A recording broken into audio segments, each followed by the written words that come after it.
is a presentation of Sertoba Media and Comey Media Incorporated.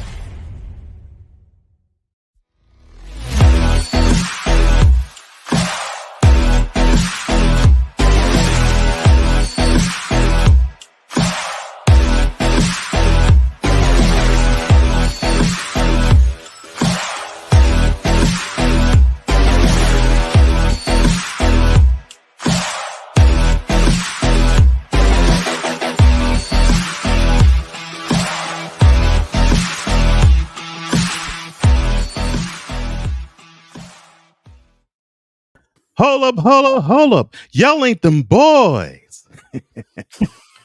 This is Total Football Talk.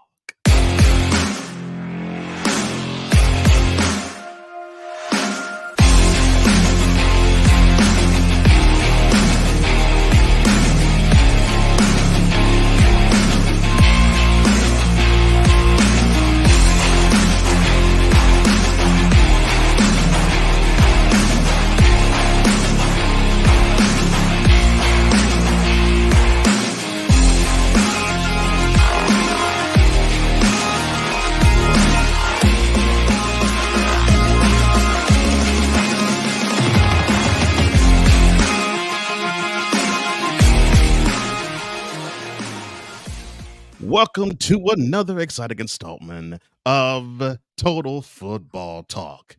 Gridiron action and news the way you like it. I'm one of the co-hosts of this program, Cole Johnson, a.k.a. the Mad Scientist and EP Extraordinaire. And I am joined, as always, by the other co-host of this wonderful program, Mr. Commander's Gridiron Report, Mr. Inter Sports Debate, D. Willie, a.k.a. Drew Willingham. How you doing, my brother?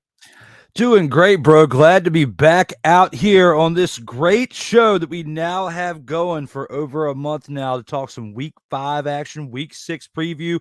Got a lot of great stuff today. Everybody tune on in. We'll have a great one for you. Yes, we do. Yes, we do. And let's get it started. As I believe Hammer used to say that. I think he had a song like that. Yes, let's get it started. All right, let's go. We got trips, right? At 42, 989. On two. Ready? Ready.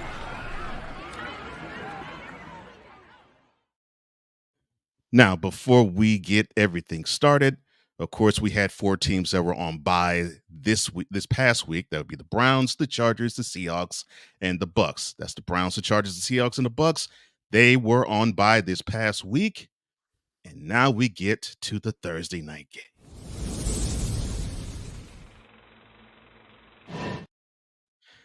A team decided to show up in Landover, but it was a team that I was not expecting.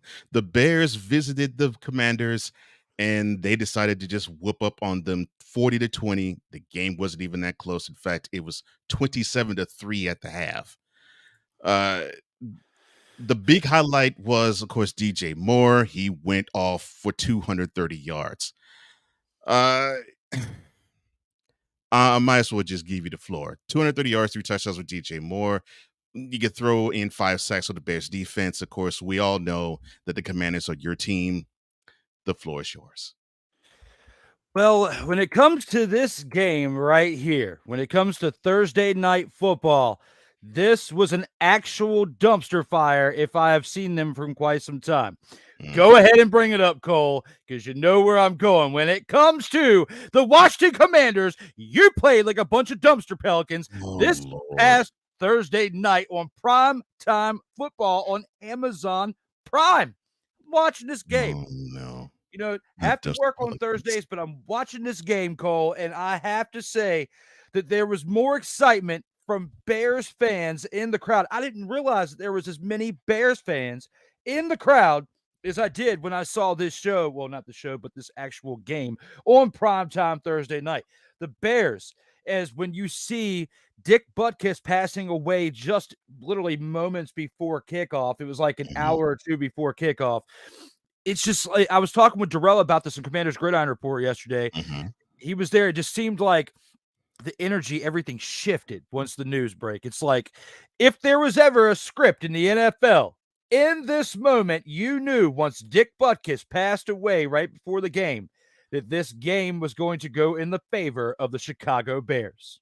So when it comes to that, it's just like having the correct ones in place, and you don't, because it's time to start looking forward for the Commanders in a different light as far as someone to run that team. Please get us someone better, and I think you already have him as your offensive coordinator. Oh man. So we're already saying that we need to put in Airbnb in that spot. Oh man. Well, all I gotta say about that is the Bears can get their first win of the season. They now up their record to 1-4. The Commanders now they have lost 3 in a row. Now they are 2-3 after starting off very well with a 2-0 mark. Things are tough.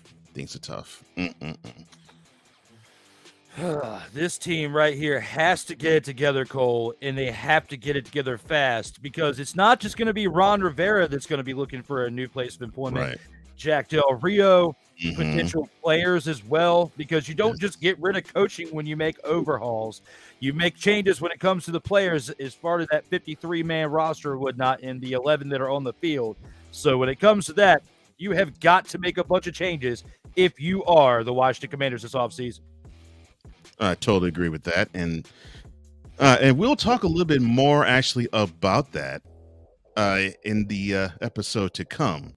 But man. But DJ Moore went video game. He was like watching Madden on TV.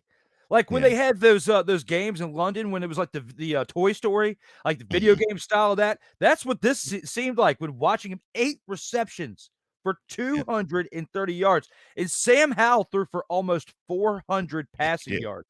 Like, he's establishing himself as the guy in Washington. But you need to have pieces around him if you're going to be successful, not just on the defense, because the defense gave up 40 points against the Bears. It's atrocious. But when it comes to this offensive line right here, they have to make some changes and give him better protection, because the amount of sacks that he has taken this year is absolutely ridiculous. You cannot have him take that many sacks. Yes, I agree. And I was actually going to say, chiefly amongst needing an upheaval and an overhaul is the offensive line, because you cannot have a good quarterback like Sam Howell be put to the turf that many times. Just can't survive it. No quarterback can.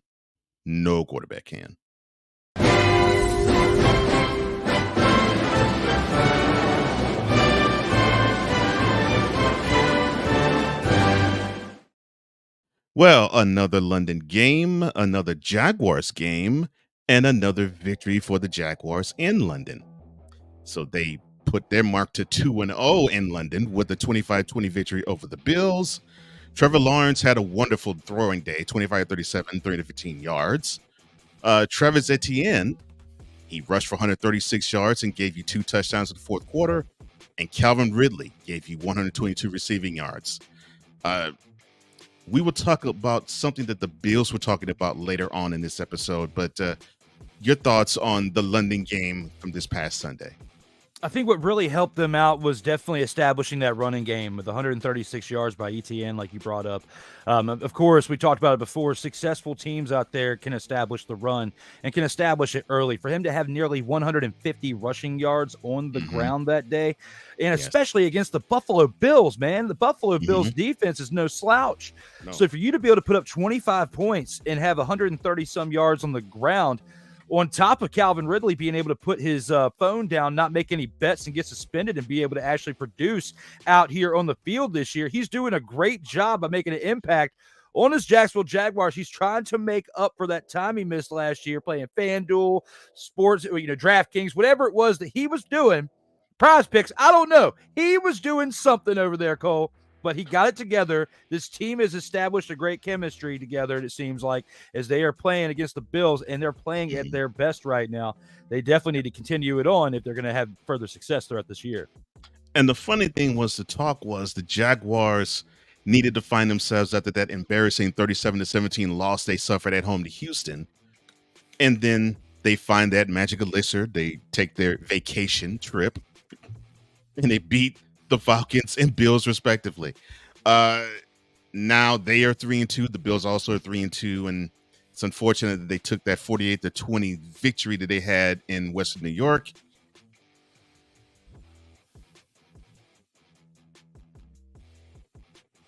Yeah, because I mean, when you put all that together and you think about how this transpired, it definitely.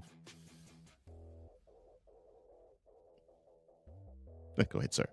Oh no, I guess we had a hiccup with the technology or whatnot. You froze. I was trying to kind of combat with the freezingness of the technology, throwing us curveballs out here on the StreamYard.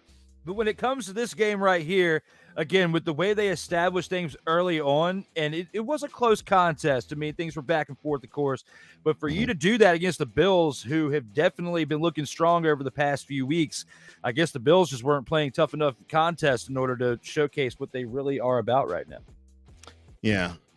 And it almost flushed down the drain the momentum that they were building with the physical style that it seemed as if they were trying to roll with. Well, back to the drawing board for them. And we'll talk about their game, which is this Sunday night, but that will be later.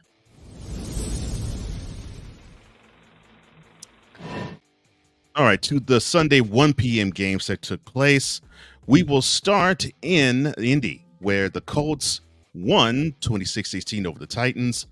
Zach Moss, yes, he wasn't the one who actually received the money. That was Jonathan Taylor, but he did give you 23 carries, under 65 yards, gave you 2 touchdowns as well. DeAndre Hopkins on the losing end gave you 8 receptions for 140 yards. And unfortunately, we had Anthony Richardson go down, and Gardner Minshew II, a.k.a. Uncle Rico, finished things up for the Colts. Your thoughts on this game? Hey, man, I've been telling you for quite some time. We've had this conversation on this show about how Uncle Rico is the real mother, father, and deal, okay?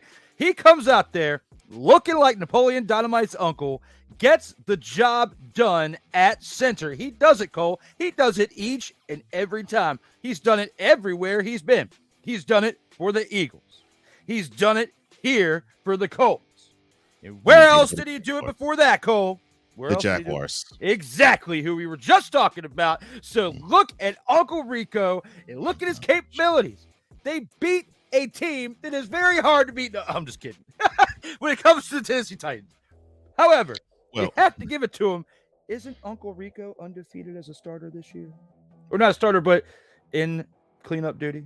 Isn't he undefeated? So far, yes, he is. And actually, the Titans have been sort of a kryptonite to the Colts. So they took care of 2 streaks. And I forgot how many games in a row they've lost to the Titans.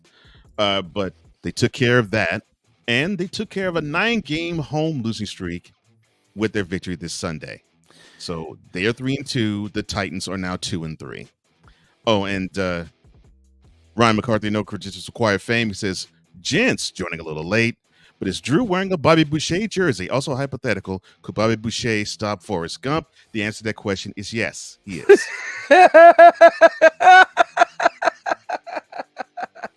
Nice guess, sir. Yes. Great comment there, Ryan McCarthy. Thank you for tuning in as always. So thank you. And we appreciate you, my friend. We totally appreciate you. All right. We have to. The Saints shut out the Patriots 34-0. The only highlight really is Mac Jones got benched the 4th quarter, and he got benched for the 2nd straight game. I mean, Mac Jones threw 2 picks. One of them was a pick 6. I mean, what else is really to talk about this game? Seriously. This game right here was an absolute dumpster fire. I'm not even going to go into our saying I don't want to overdo it for this show because there's other games I want to use that in. But when it comes to this, I feel like we're getting close to potentially seeing the end of Bill Belichick as a head coach, or if not as the head coach, as the GM.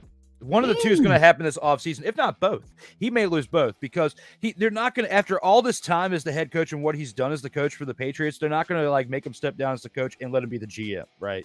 It's going to be, if he steps down for something, it's going to be as the GM, and they give him another year or so as the coach to see with whatever moves the new GM does, if he can actually establish his greatness again. But he doesn't have Tom Brady. Tom Brady's not coming out of retirement, and there's nobody else of Tom Brady's caliber that can come in there and do the things that Tom Brady did with the pieces around him. He had a bunch of no names that he was playing with those times. Mac Jones is trying to do the exact same thing in certain cases, except for the offense.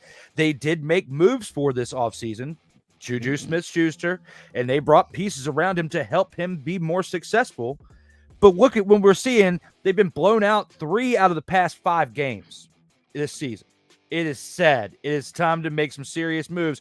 I don't know if getting rid of him as the coach is the necessary move, because you got to treat him with respect because of his legacy and what he's done, regardless if he had Tom Brady or not. But at the end of this year, at least the GM position for him has got to go, because you see the moves he's making and getting blown out in 3 out of 5 games this year. It's not working out, old Bill. It's time to move on from that position. Yes, it is. Yes, it is. And this game was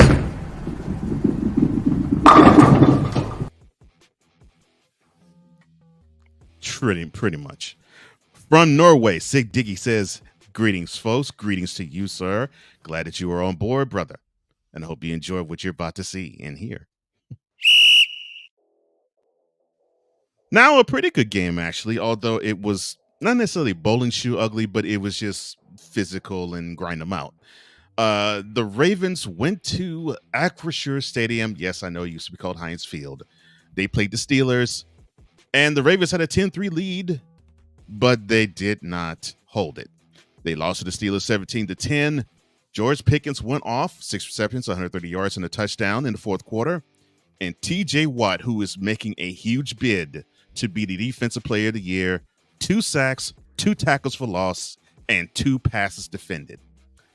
The other thing that I have to point out, yes, Lamar Jackson seemed to lose the game at certain stretches with certain decisions he made, but those wide receivers, they have bricks for hands. Your thoughts, sir? The Steelers defense punished the Ravens in this game. Lamar Jackson was getting beat around so many times. You saw the pressure that was being applied by the Steelers defense. Yeah. It was not their quarterback or their offense that really drove them to this victory right here. It was mainly the play of their defense. And of course, you got to give it to George Pickens, because George Pickens did make, Pickett look better than what he actually is.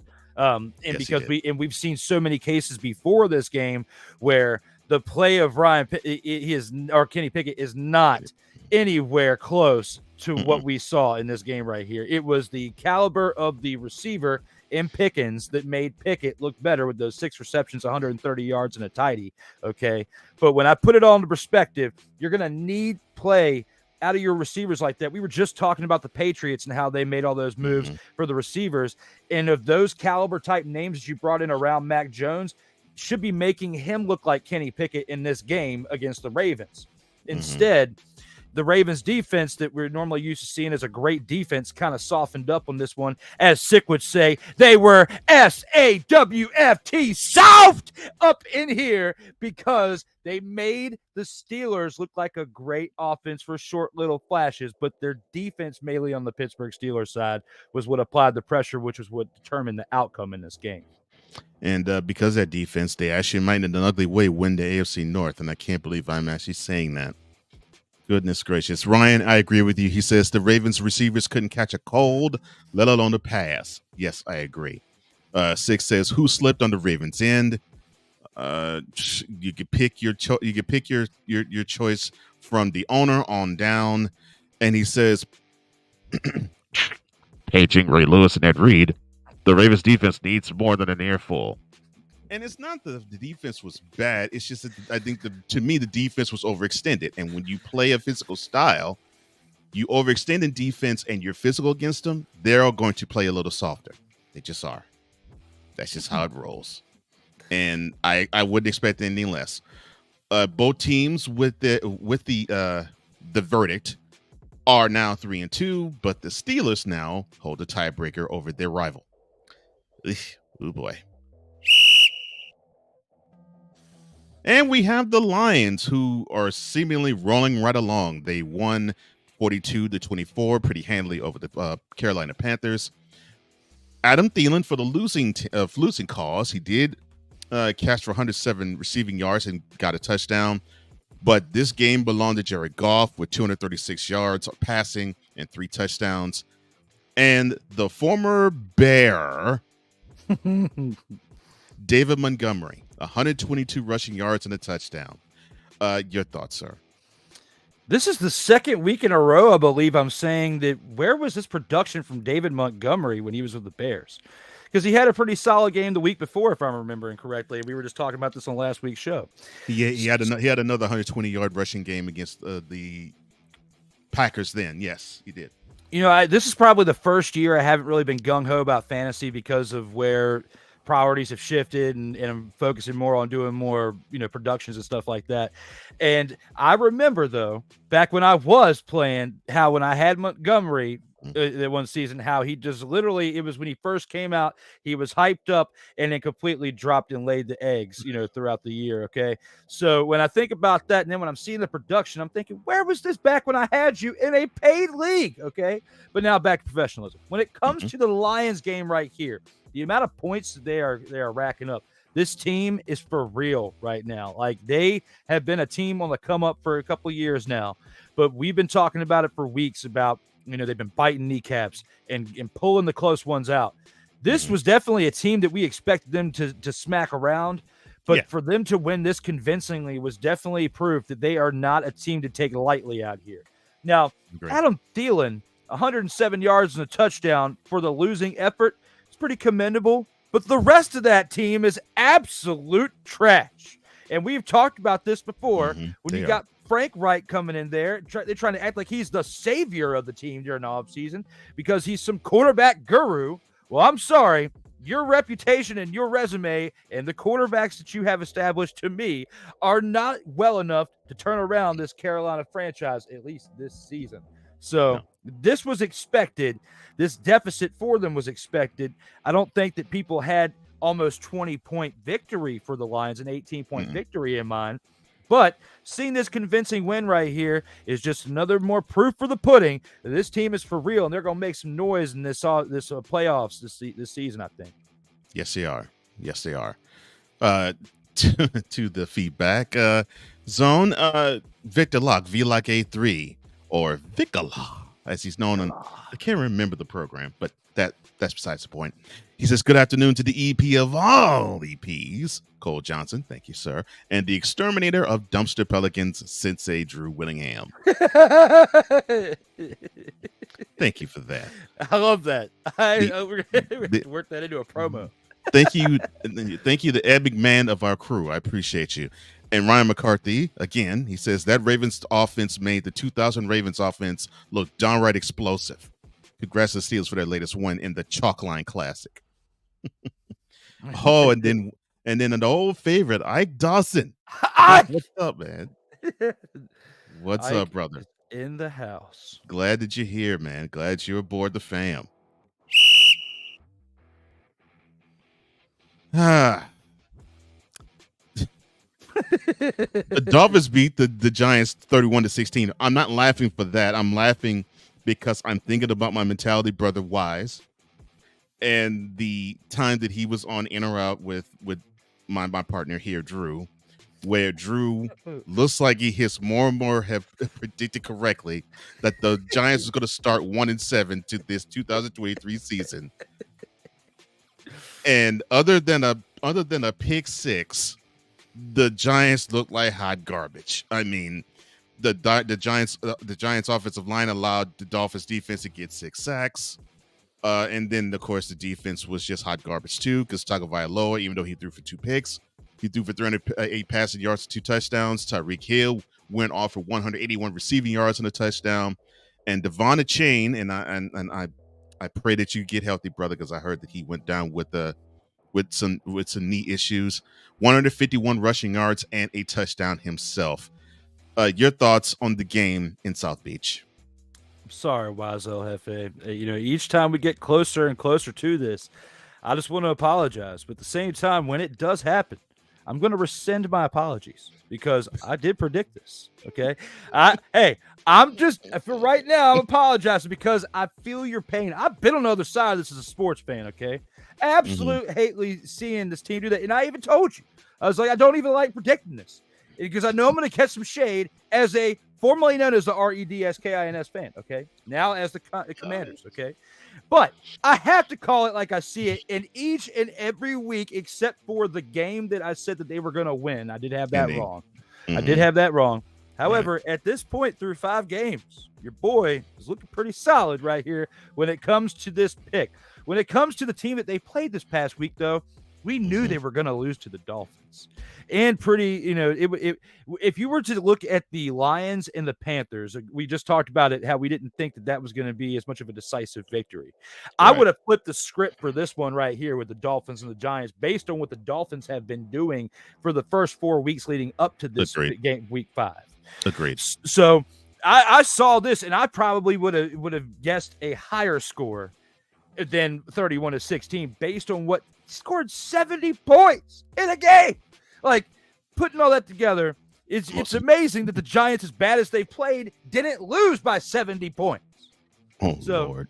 And then you look at, Tua, he had 308 yards, 2 touchdowns, 2 interceptions. Had he not thrown those 2 interceptions, Cole, this game would have been even more out of hand. It's the way I look at it when it comes to that. And then Tyreek Hill has been literally playing video game throughout this entire season and is going to try to set the receiving record, even though he's trying for 2,000 yards since season. Yeah, I agree. You, Cole Johnson, have said it before about asterisks. And I know it, and you know it, about talking about asterisks with certain things. If he accomplishes the feat this year, you have to put an asterisk on it because he has an extra week to do it. They have 17 games in the season.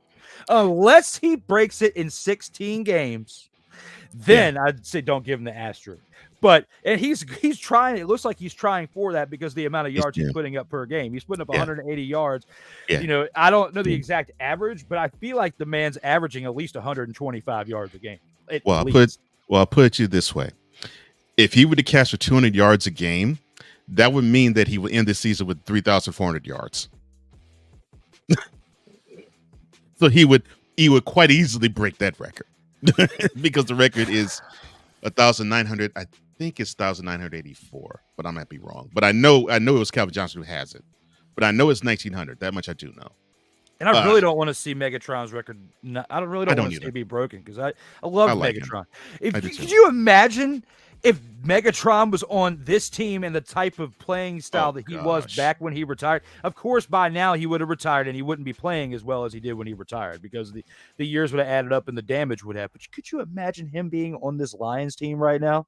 He would make Jared Goff look better than Brock Purdy on the freaking San Francisco 49ers. Oh, of course. Of course. Oh, and I'm sorry, I'll make that correction. 1,964 yards, but still, that's still a lot of yards.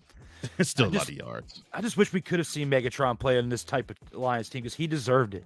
Like, he really deserved it. He did. Ike says the Steelers need MJ help. Well, heck, they need every type of help they can on offense. The defense is playing lights out. Ike, I can give you kind of something like that. Stop it. Get some help. Okay, with that being said, goodness gracious. 6 says, don't tease Wise. I think he means Wise. Don't tease Wise by playing 2 live crew. Oh, Lord, Clyde. Valdez BT Tubby, thank you for being part of the fam. He says, hey, what's up? How you doing, man? Hey, thank you for being here. Thank you. Sick basically saying, well, what Drew is saying is he's sorry, but not sorry. Facts. You're saying don't tease him tomorrow. Got you. All right. I promise to not try to tease him. That's terrible. That's my brother. I can't. You do doggone well. Because he picked the Bears last week. The first thing he did at 5:30 in the morning said, yeah, who picked that winner between the Bears and the Panthers? Oh, yeah, it was me. Don't worry, I'm going to tease him.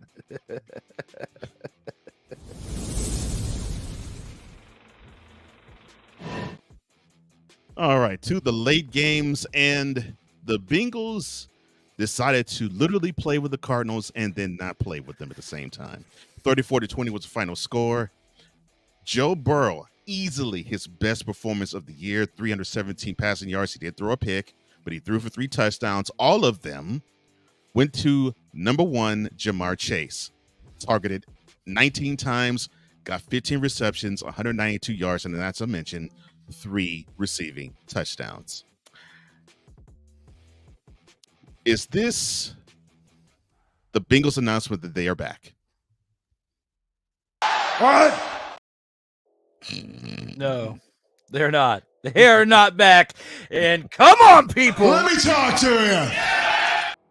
When it comes to this situation right here, my man, the EP extraordinaire, the man who produces the fire promos himself, has won for this show right here. And you have this guy right here calling the quarterback of this team the ultimate dumpster pelican. He literally has been playing like this. He's the second one on the right. He's not bad enough. He's not bad enough to be the first, because that goes to Zach Capono Wilson, okay? Because we've already talked about that one right there, and we'll get back to Zachary Capono Wilson at some point in this show.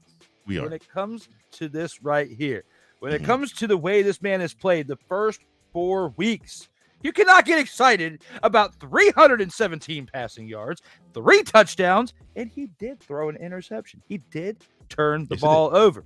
So had he thrown 4 touchdowns and rushed for another and didn't have any turnovers, maybe. But he's still banged up, man. He's still banged up pretty bad, still recovering from all that. And he may not recover until the offseason because of everything. Right. So the weather's only getting colder.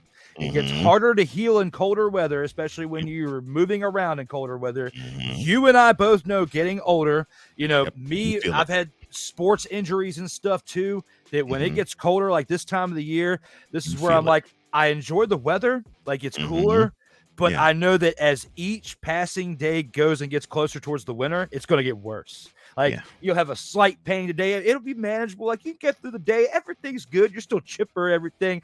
4 weeks from now, when it's 30 degrees outside, you're going to be singing a different tune. And he may take a while to get a little bit more healed up. So do I think that this is the beginning of a resurgence for the Bengals this year? No, I do not, because they need Michael Jordan again. Stop it. Get some help. Well, true as that may be, they are only 1 game out of the AFC North lead, so they're 2-3. Of course, they're looking up at the Bengals. I'm sorry, they're looking up at the Ravens and the Steelers, who are both 3-2. So they're still within distance, although they already took one on the chin to the Ravens. So, if they win the division, I will do this for our guy Joe. Acknowledge me. You will make him happy if you do that. Ryan says, in 15 years, we'll get an Amazon documentary on Megatron, and he'll break the silence on why he retired. Well, you don't have He's to be already silent. been breaking the silence, though. Like he's already got certain YouTube videos out there where he's talking about why he retired. I mean, the man was 29. He's educated. He still felt great overall. He wanted to feel great into his later years, and he had other things outside of football that with his mind, that he could still make good money and still be successful. He didn't need football.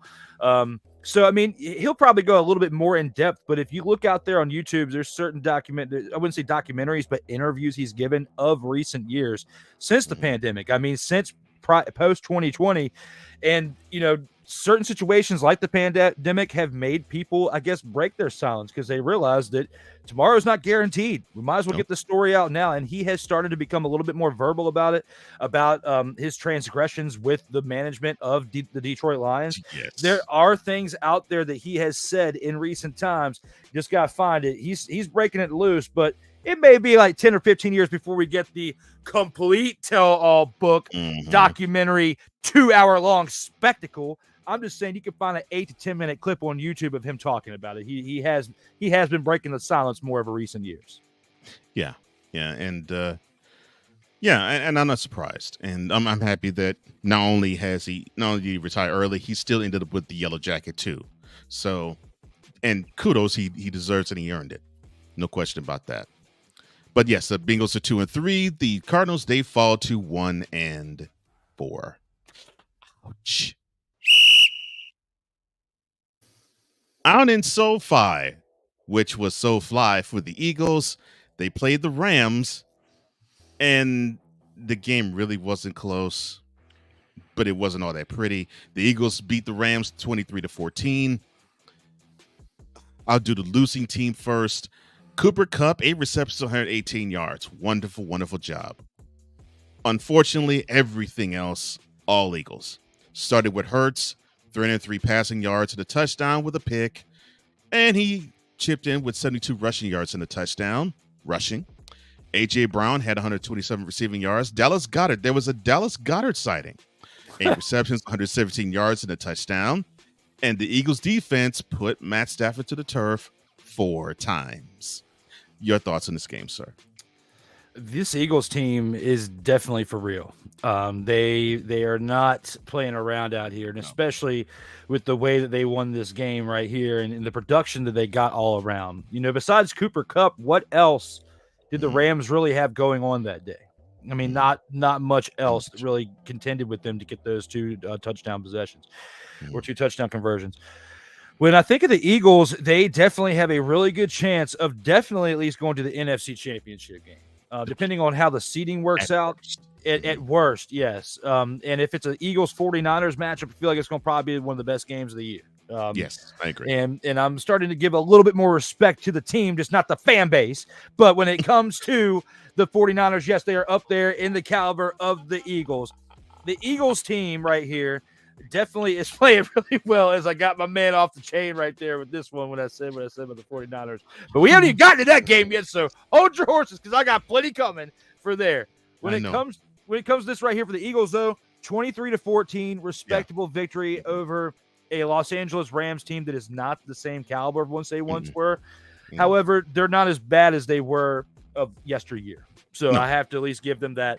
Cooper Kupp showed up. Dallas Goedert finally resurfaced because it seemed like he was in the witness protection program for quite some time because the amount of production they were getting out of him. So good things for the Eagles this week and going forward, at least until they face up with the 49ers at some point this year, which they will before the season's over. I actually like this win, the way the Eagles won it.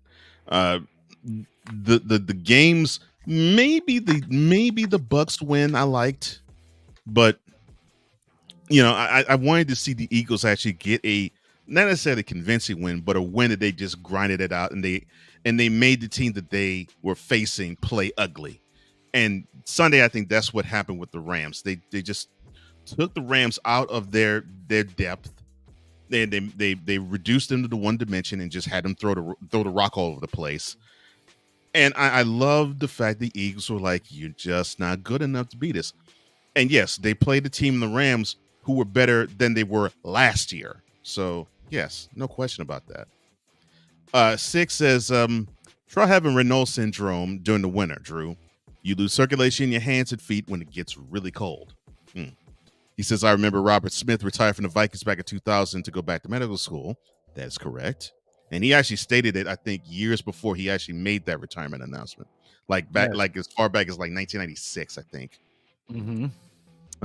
Ohio State alum. 6 says, who are you referring to as Megatron regarding the Lions? No, it's not Barry Sanders. It's Calvin Johnson. Wide receiver, 6'5", 225, I think.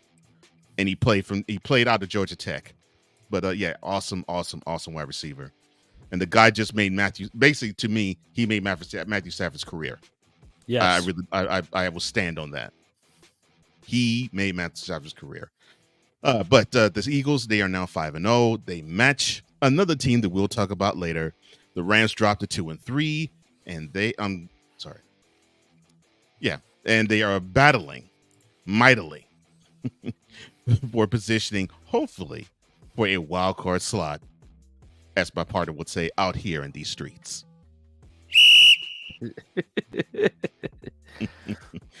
Now, in the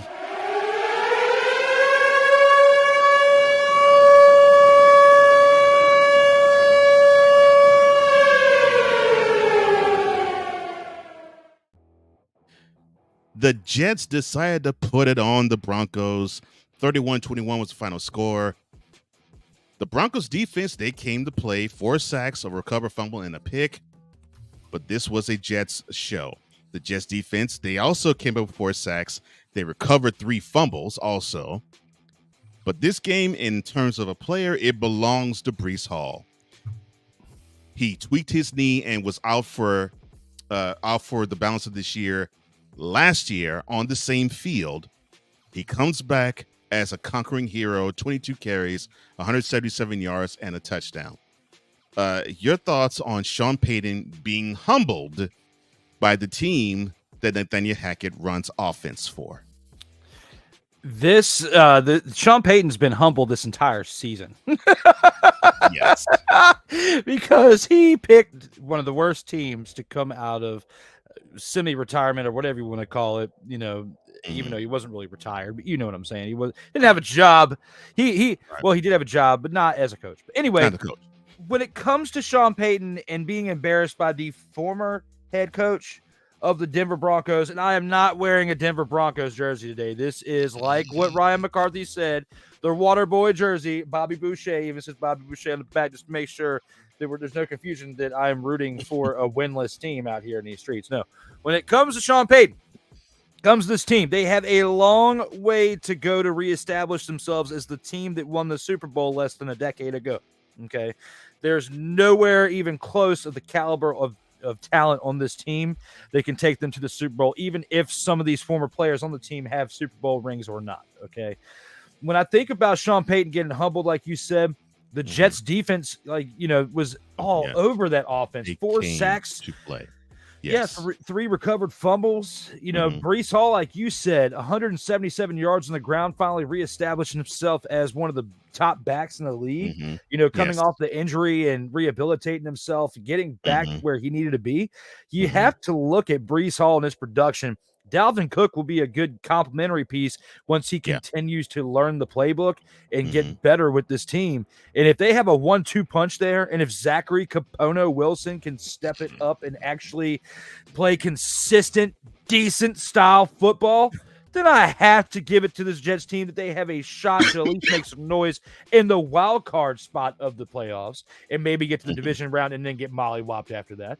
And then grow from the type of team that they were last year to where they are a better team this year, to where when Aaron Rodgers comes back next year, they at least did overcome what they had in the 2022 season. So there's promise there. But when you are the Denver Broncos, and we had so much hype going during this offseason, Sean Payton coming in, the quarterback guru, gonna fix Russell Wilson, gonna fix this offense, gonna fix this team. And we see the results that we've been getting. This has been absolutely ridiculous to watch. Nathaniel Hackett as the offensive coordinator for the Jets has definitely got to be happy to get the retribution in this situation and to get payback as he did against his former team by getting the victory for the Jets in a game that many people were saying the Broncos were going to beat the Jets in because of other things we discussed in the previous weeks. Right. Yeah. So the Jets, they improved to 2-3. The Broncos fall to 1-4. And the Jets fan that we know, Ryan McCarthy, he says, "Enter praise dance here."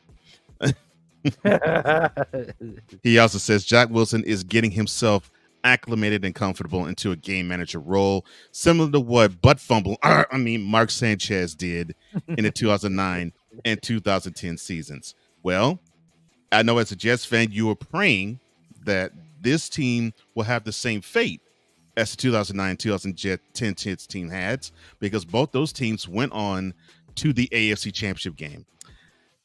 They have the defense that can carry them there. We'll see if the offense can in due time. But yes, this is actually the best output their offense has put forth. 24 points is pretty good. Of course, you had to add the 7 for the D because that was a scoop and score for them. Whew.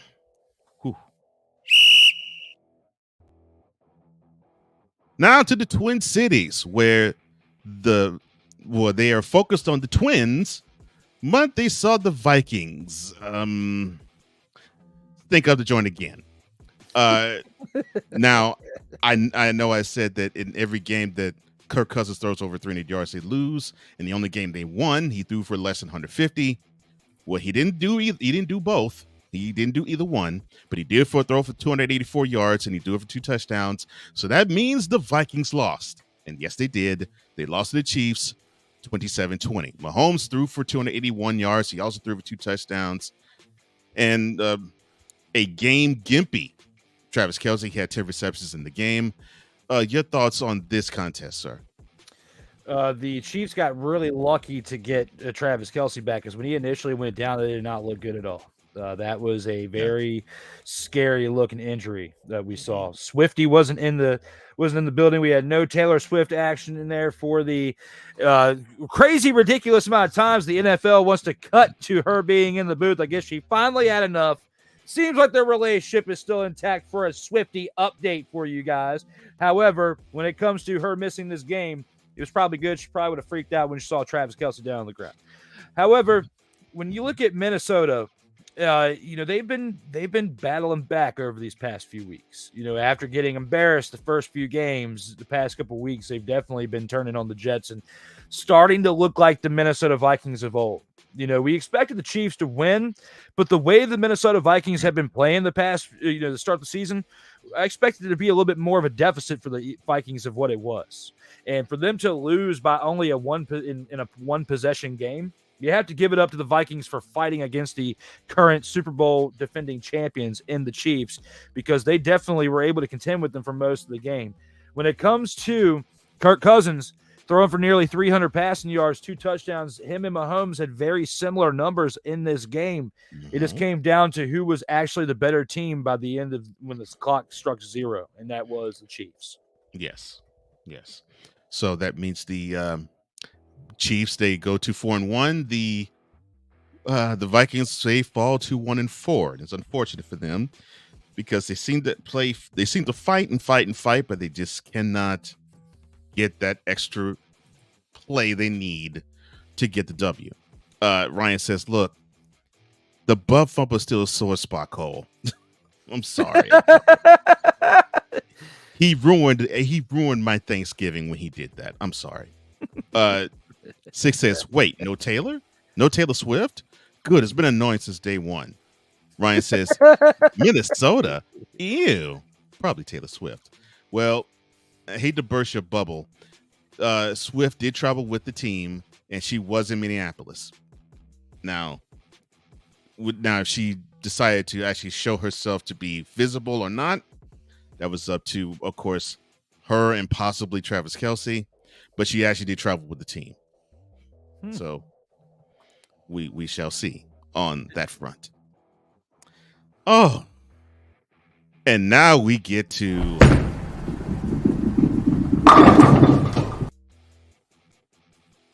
a true bowling shoe ugly game. That was Sunday night.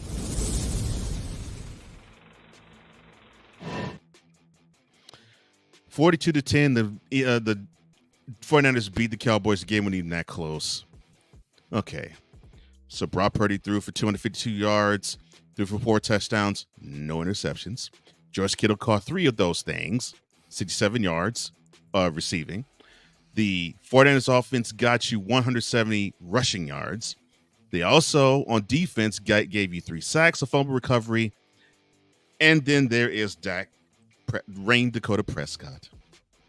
153 yards. He did throw a pretty touchdown pass, but he threw not 1, not 2, but 3 interceptions. So now, sir, you are 6 away from ruining your promise of throwing less than 10 interceptions in the 2023 season. 42-10. This game was even worse than bowling shoe ugly. In fact, I'll throw bowling shoe ugly and dumpster pelican worthy all at the same time. Your thoughts, sir? When I was watching this game, I don't know who does that rap song of when it rains, it pours. It was stuck in my head like that from back in the day. It was like the 90s or the 2000s. I can't remember. It was just like this rap song with when it rains, it pours. Was stuck in my head throughout the entire game. When it rains, it pours. It's stuck in my head even right now as I'm talking about it. When it rains, it pours. I gotta stop. I'm not a DJ. I'm not a rapper. I have to stop right now. When it comes to watching this game. Wait. You had to Stop it. Get some help. Yes, absolutely. I did, because it was when it rains, it pours. It just kept going, Cole. It kept going because 42-10. I'm going to start off with this. Mhm. When you look at last week's episode, I promise you I was not smoking drugs, okay? I promise you I was not. I still can't believe it. And Cole still can't believe it. I will sit here on this episode and tell you, first off, out of my mouth, I was wrong. I was wrong.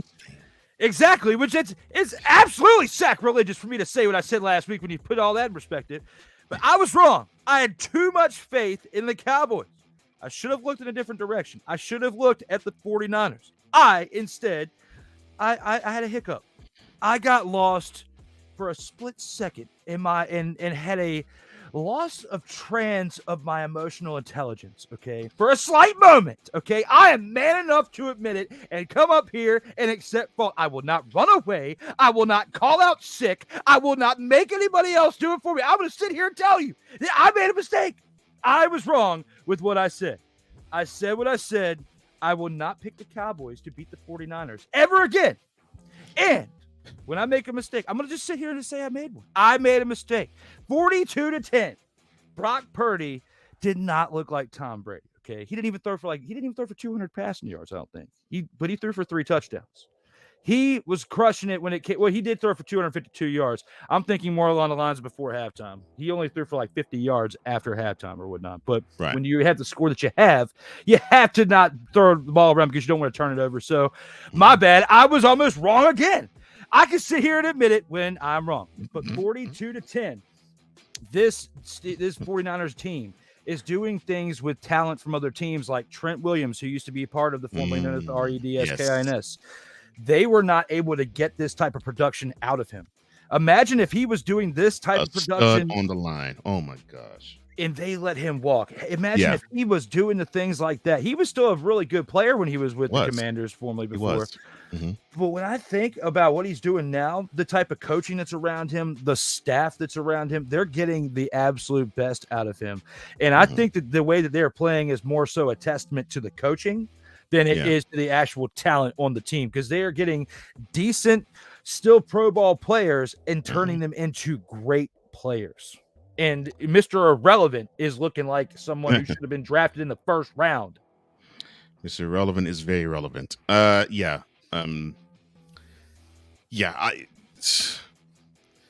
Cowboys. They didn't run a play in the red zone the whole game. And they only had 8 first downs the entire game. 49ers had 8 first downs in the first period. That's how lopsided this game was. So that means the Cowboys follow 3-2. The 49ers are the other team in the NFL who is undefeated. They are also 5-0. And Six says, look, Drew, since he's wearing the Bobby Boucher's number, I'm just going to talk like Farmer Fran. You can't do it. I'm sorry. And so he says, this Bowling Shoe Ugly segment is brought to you by Country Fried Chimpkins, brand new Cajun spicy and barbecue buffalo wings. Let's get spicy or get funky. The choice is yours.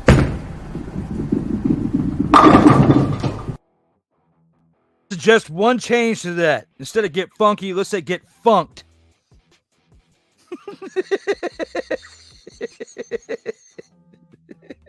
I'm loving how you shouting out your brands, along with peanut butter and jealous, brand new jack-o'-lantern marmalade and zombie blackberry.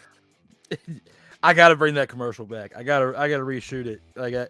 I gotta make some changes to the In or Out Sports Debate. Episode 103 is tonight. If you guys want to check it out, Ryan O'Neal from WQEE 99.1 FM, who used to showcase Sports Sensations Unleashed, is going to be on tonight's show. So definitely tune into that on Sartoba Media if you have time at 9:05 p.m. Eastern Time.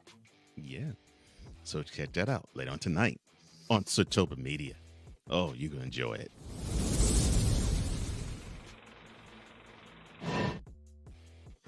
Oh, yeah, there was a Monday night game. The Las Vegas Raiders, they hosted the Green Bay Packers. I'm sorry. They beat the Packers 17-13. Oh, good Lord. I'm sorry. Robert Spillane had 2 picks. That was 2 of 3 that Jordan Love threw, along with 182 passing yards. Jimmy Garoppolo came back and he threw a pick and a touchdown and over 200 yards. Your thoughts on this game, sir? Well, when it came to what Jordan Love actually did, 3 interceptions in the game. Mhm. That was absolutely terrible.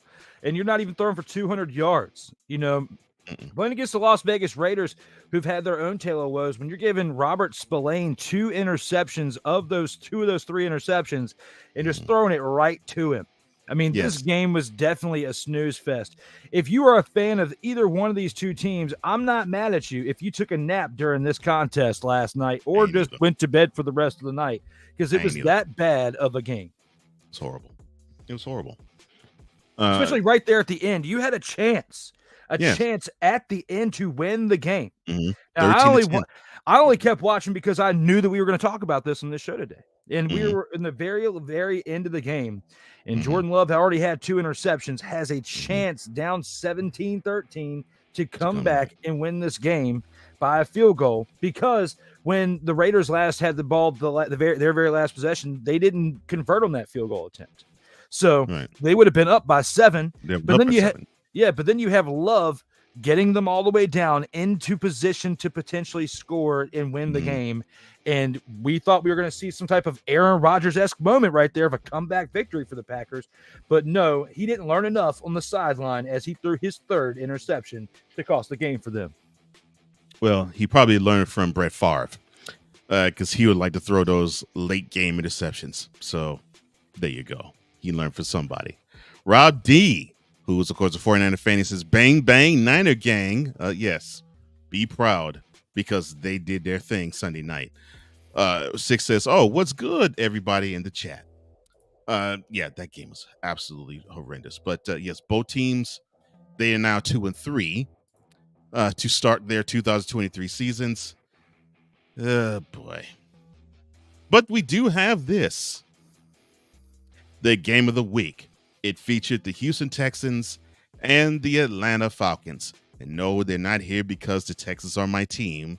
They're here because this actually was the best game of them all.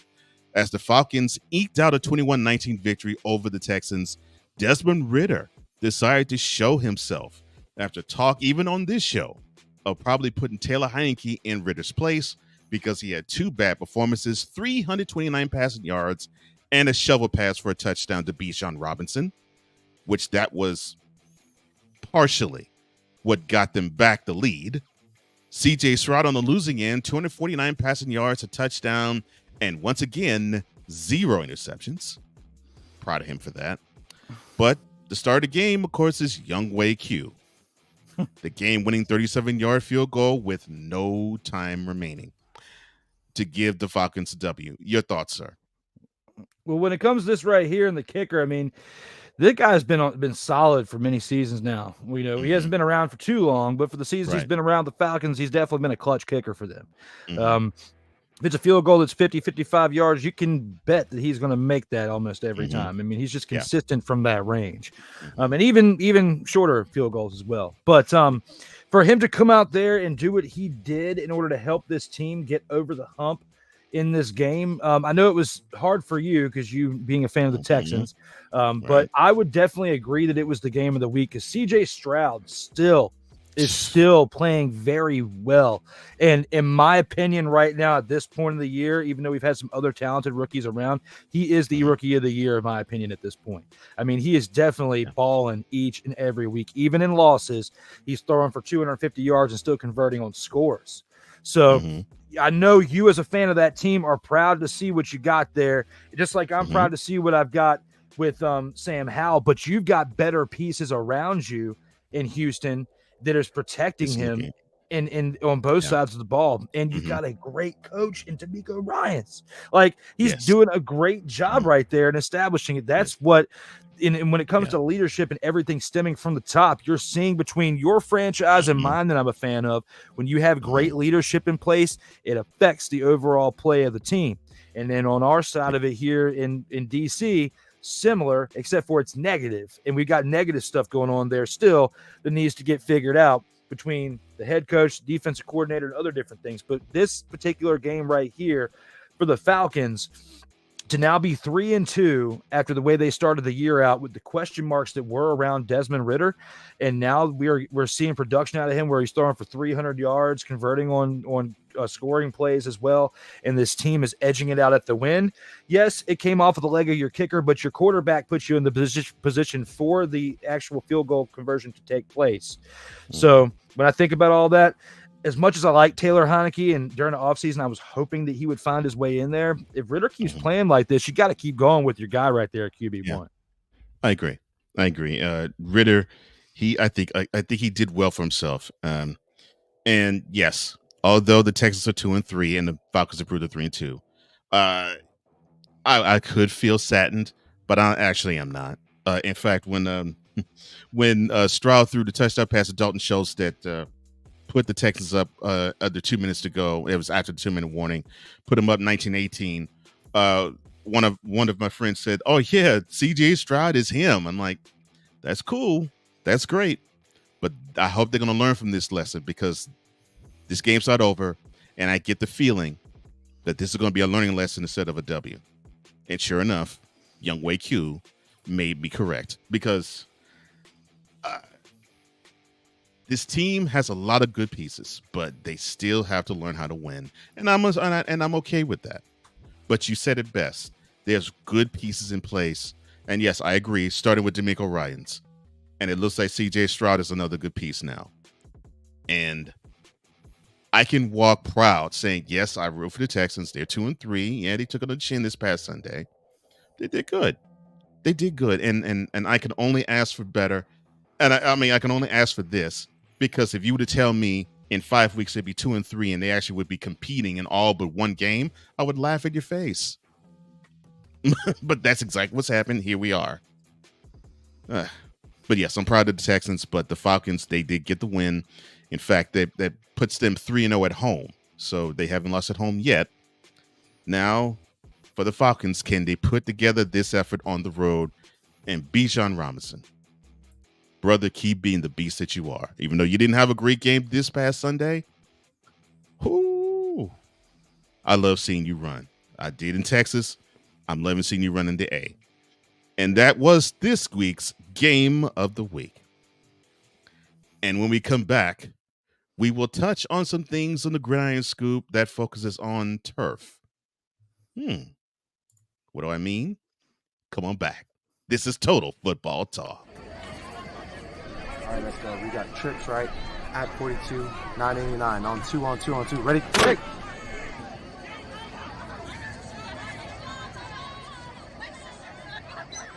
We're just getting started. Total Football Talk will return right after this. Everything Boston. I love you morons. New Kids on the Block, New Edition. Dear whatever the law firm is.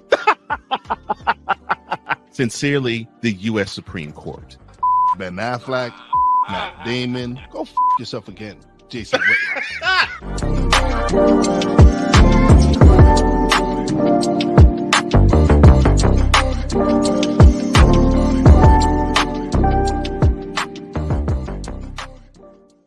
Ready to hang with some fellas who know football? Let's ride.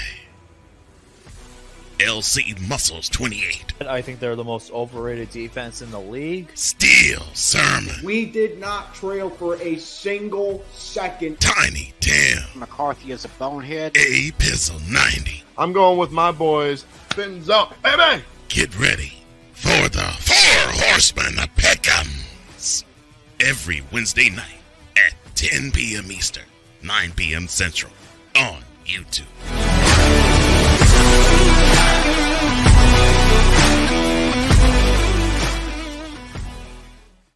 Poppy J. You got the option to cry for the government. You got the option to protest. You got the option to keep buying. But this is also an option. Wise El Jefe. We're the first tech geeks. We're the first gamers. We're the first everything. Everything. Like Gen X's, we are the ones. BS3 Network proudly presents the crew from the New York boroughs who never wants that smoke, Nah, they want that fire. Bobby J and Wise El Jefe, Fridays at 9 p.m. Eastern, 8 p.m. Central. Check your local listings for your viewing and listening pleasure.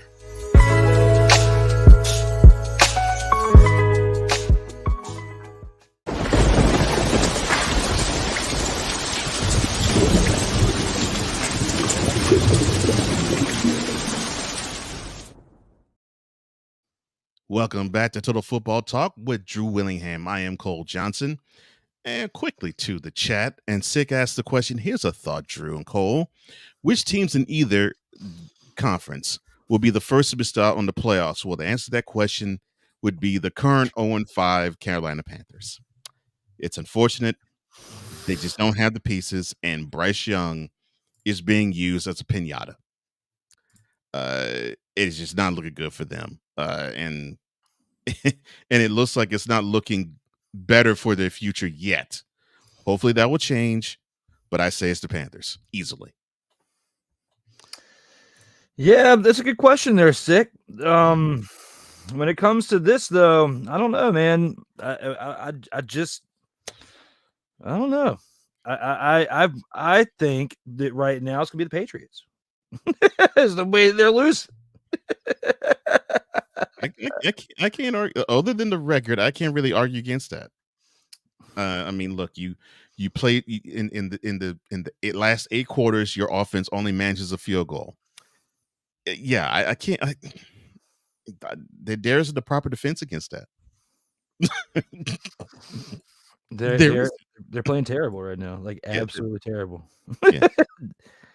Yeah, I mean, if ever the term dumpster pelican fits, it definitely does the Patriots offense. Oh my gosh, it's absolutely atrocious.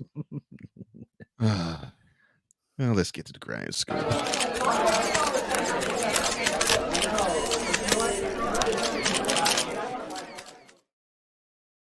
NFL Commissioner Roger Goodell is saying the NFL could stage a game in yet another international location as early as next year. Now, Goodell spoke to a fan forum in London, which is, of course, hosting 3 games. 2 of them has already been played. There will be another one that will be played next week. We will talk about that later. And, of course, the slate switches to Germany for 2 games next month. The league recently confirmed that the cities in Spain and Brazil are under review as potential hosts in the future. Now, Goodell had this to say about the potential sites going elsewhere besides Germany and Great Britain. Quote, I do see us playing in more markets very soon, as early as next year. We actually have 3 or 4 markets that are here this weekend and next weekend that are interested in hosting a game. Close quote.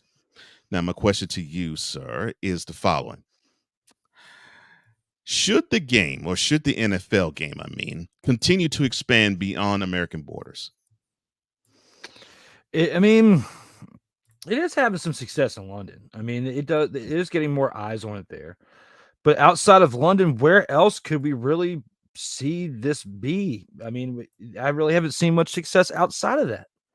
I mean, correct me if I'm wrong, but that's just how I feel when it comes to that right there. I mean, if you're going to put one in London because the amount of times they're already playing there, I don't have a problem with that. But I mean, other than that, where else would you put it? And you can't just put it in one other country. I mean, that makes no sense. You can't have all 32 teams in the NFL in the US and then like 1 or 2 in different countries. I mean, I feel like you got to spread it out a little bit more. Yeah, I agree. The only other candidate would be Mexico, but the problem there, field. The last couple of times they tried to play there, one game actually got straight up moved, and the other game they actually had to quickly change the turf and resod the field before they actually put on the game. So I would say that England is probably the best partner for the NFL.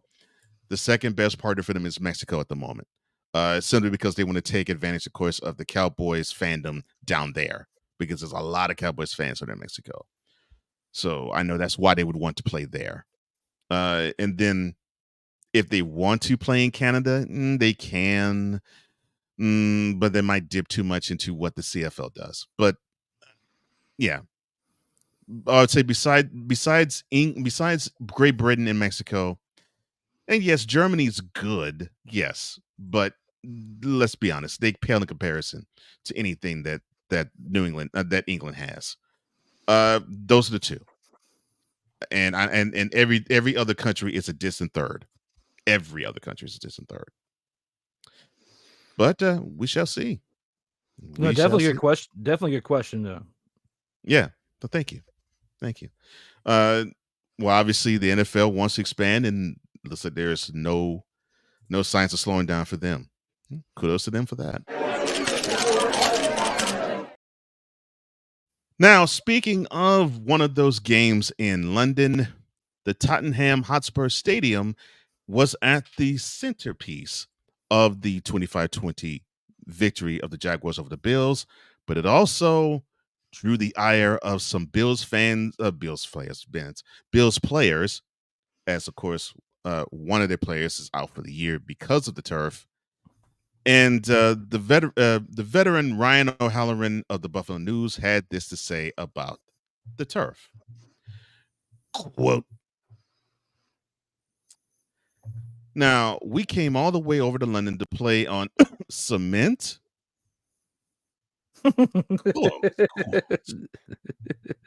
Now, Teron Johnson, cornerback for the Bills, he briefly left the game after banging his knee on the turf.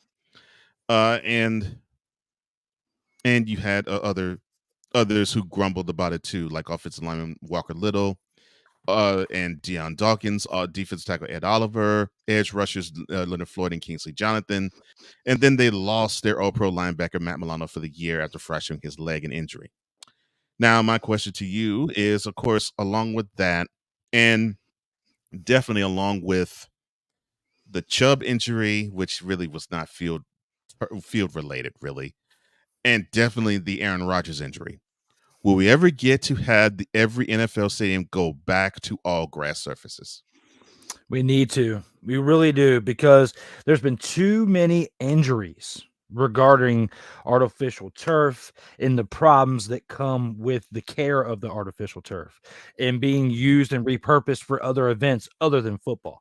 I think that if you had an artificial turf for a stadium and that stadium was only used for football, you might not have as many issues. When you have other things like concerts and stuff going on in the same vicinity, you got vehicles driving all over the field, causing ruts, highly weighted equipment moving across. You still got to bring stages out there for people to perform on.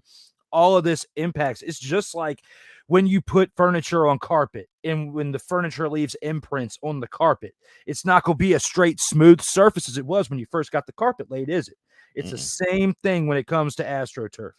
The grass is more forgiving in certain aspects, but at the same time, depending on whether, if it's weatherized, if it's condensed or whatever, and you drive over, it's the same thing. You're gonna have ruts. But I feel like it's easier to, as a grounds crew, to maintain that because you're working with natural ground and you can throw dirt and other stuff in there to fill stuff in to make it a smooth surface prior to the game, right? So there's different things that you can do as part of that. I think that it would be best for all professional teams, every professional team, not just football, but baseball, especially when you got metal cleats and stuff and all that stuff too, even though they wear shoes, the turf shoes when you have turf or whatnot. Same thing with football. It's just you don't get as good of a great footing on it. You see injuries like Aaron Rodgers' injury in the first game may not have transpired had it been taking place on a regular surface rather than AstroTurf or artificial surface or whatnot. And there's other injuries over the years. This isn't the first year we've seen this. This isn't the first year that we've talked about it, but it seems like we're having a spike in injuries on artificial surfaces than years prior. And if it's getting worse and we've got better technology now, you either need to figure out what the problem is or go back to having natural grass and ground for your playing style. Yeah, I agree. And to your point, one of the reasons why the Titans changed from grass to turf was for that reason there. They also hold, they hold a festival every summer. And like you said, you you are putting a stage onto that field. And of course, yeah, along with people walking on it, you have people driving on it too. So yeah, and then they also claimed that since we do experience 4 seasons here, that it was harder to maintain because the grass may look good in September, but it looks like hot garbage come December and January. And they may have to do things like what the Browns did in Cleveland Browns Stadium and paint dirt green. I care less what it looks like in December, to be honest, as long as, our star players that we, if we're a fan in attendance going to watch it live, are paying to go see these players, and people bought season tickets and made purchases to plan for this 2023 season just for Aaron Rodgers in New York. You had Ryan McCarthy and others getting a hype about that because they're fans of the team and seeing what the progress is. People buying tickets and buying paraphernalia, jerseys, whatever it is. And this type of surface is causing the injuries to your star caliber players. It's not only going to hurt the team, but it's going to affect the league at some point when revenue, because those ticket sales or revenue sales for paraphernalia or apparel or whatnot would have been higher had your star players been playing at these certain times. Yeah. Oh yeah. No question. No question. You're right. All that hype that the New York area had for 3 plays that counted and 1 that didn't. Yeah, and it's a shame.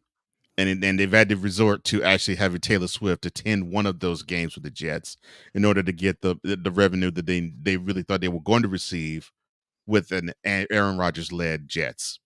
Oh well. 6 says the NHL or the NBA, well, I'll say are better at expanding overseas given the popularity of the sport. Well, yeah, hockey of course is bigger overseas, and NBA, basketball's getting bigger overseas by the year too. 6 says, well, okay, yeah, you got UK, Germany, and you got the Netherlands as well. They have history with the NFL league, NFL Europe. True. And I think it could work there, but when it comes to just straight overall interest, I still say it is Great Britain and Mexico, and every other country is a distant third.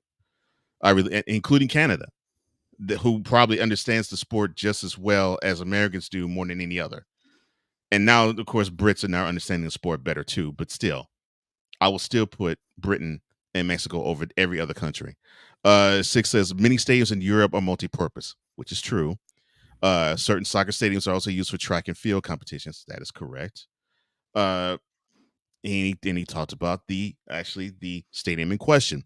Tottenham Hotspur Stadium in North London is a multi-purpose stadium. I'll touch on that in a second. He says also another example is Wembley Stadium to Tottenham. So the NFL was proud to show this clip of when they were wheeling out the grass portion of the soccer stadium level with in Tottenham. And then they were rolling out the carpet for setting up the NFL game they just played this Sunday. And you could have seen it, you could have knocked people over with feathers in seeing the harsh responses that were in that were in the responding portions of this Instagram not real, but basically this film that I saw. They were like, huh, so you mean to tell me they roll out the grass to have them play on the carpet? Oh, how that sucks. Oh, that's great job. And you're getting to that. And I'm thinking you're starting to get more of a groundswell of many fans to saying, yeah, switch all these bad boys to grass. Please switch all the grass. And I'm understanding why, because I would feel the same. And Drew could not have said it any better. We just said it. A team all season was like, yes, we can't wait until the 2023 season gets here. And it's a dud for them because the turf messed up a guy's Achilles. Fast forward to Sunday. You had Travis Kelce in similar turf, went down, he tweaked his ankle, non-contact. I mean, that's an issue. And it's going to become an issue, and it's going to still be an issue. But with these owners, if they can make money and they can save a buck, we're still going to see these synthetic turfs still be reigning supreme. Ooh, sucks. On to happier news. It looks like the 49ers are getting the lion's share of the shade, but also the lion's share of the credit too, because after reaching the NFC Championship game 2 years in a row, now we are looking at 2 MVP candidates in Brock Purdy and Christian McCaffrey. I would dare say a third with Nick Bosa, but he started off a little late. But of course, the odds of them winning the award, they are basically 5th and 6th, Purdy and McCaffrey respectively. There's of course others, and of course the usual suspects: Mahomes, Allen, Tua, and Jalen. So my question to you is, along with this talk with Brock Purdy and Christian McCaffrey being MVP candidates, as we are now in the second quarter of the 2023 season, who is your MVP frontrunner?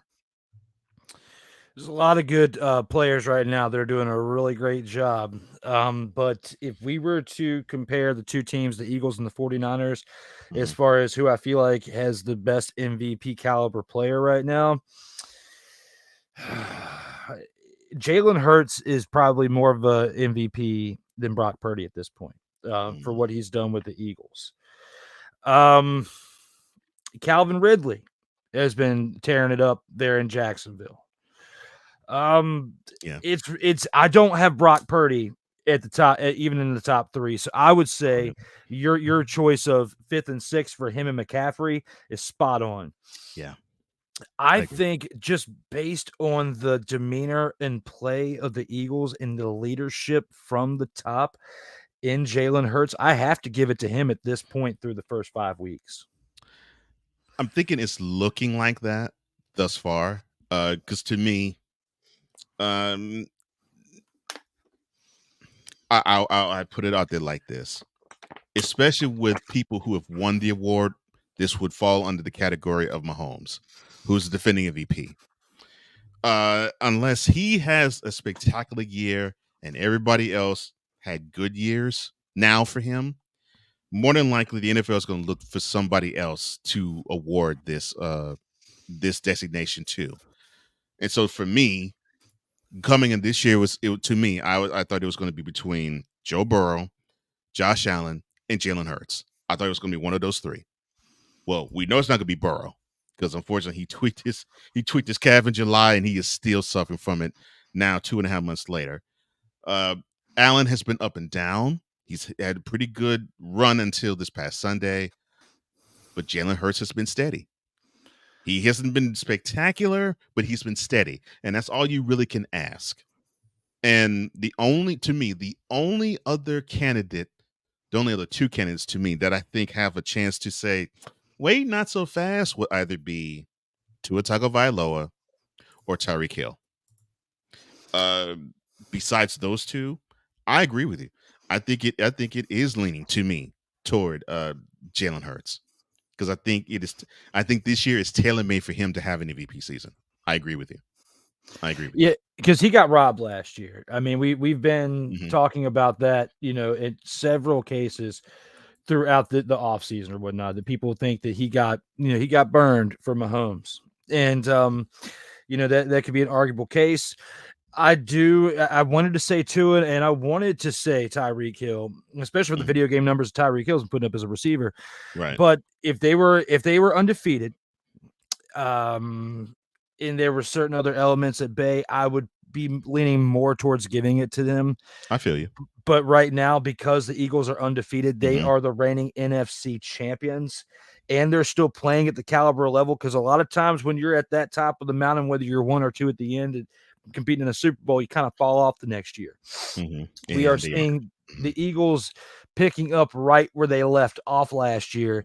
And for that, it all starts with the leadership for me, and I have to give it to Hurts for that one. And I can't argue with you on that. I cannot argue that point at all. And I agree with you. I think to me, the front runner is Hurts. And I can't see him ruining it. The only way I think he could would be if he injured himself. Outside of that, he's the front runner. 6 says he used Grassmaster, a hybrid grass for soccer games at Tottenham. think that's what they might have to go with in football. They need probably either do that or straight grass, because I think that's what they have to do. Our brother, Wise El Jefe, stuck in my mind. He does. He says his guest didn't show up. He says, hello, my brothers. Hello to you, my brother. Hope everything is good with you. Yeah, I'm sorry to hear your guest didn't show, but we're glad you're here, man. Yeah. Because it is awesome to have you here, as always, my man. Well, that takes care of the Gridiron Scoop. What comes up next? Oh, that's right.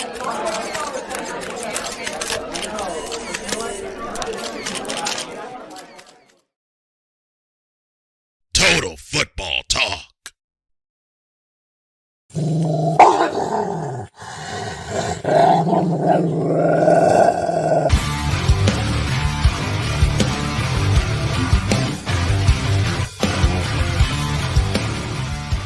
Oh, yeah. Where are my dogs at? It's time to award the grand champ. It's time to award the grand champ for week 5 of the 2023 season.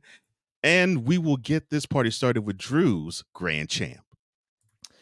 Even though this transpired against my team, I have to give it up to DJ Moore for 8 receptions and 230 receiving yards in that game.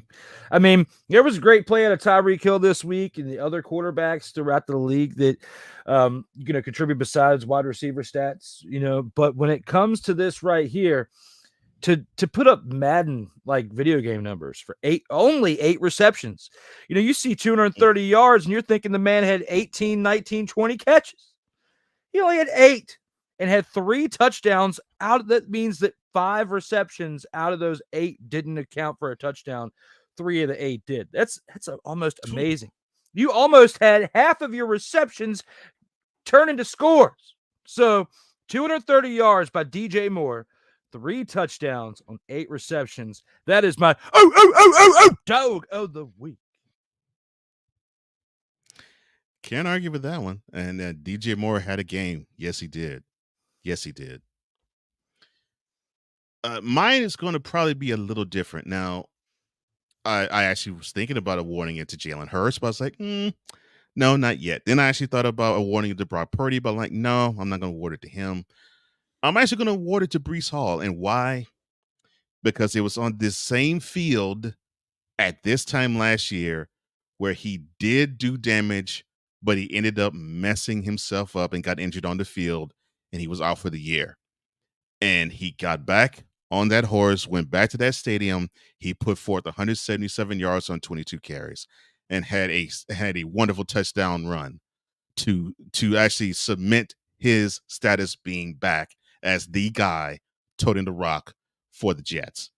And all I can say to that is, man, I hope you know that the grind that you put forth in the rehab portion of your comeback, I hope you now know it's well worth it. I hope you can look in the mirror and say, I did this.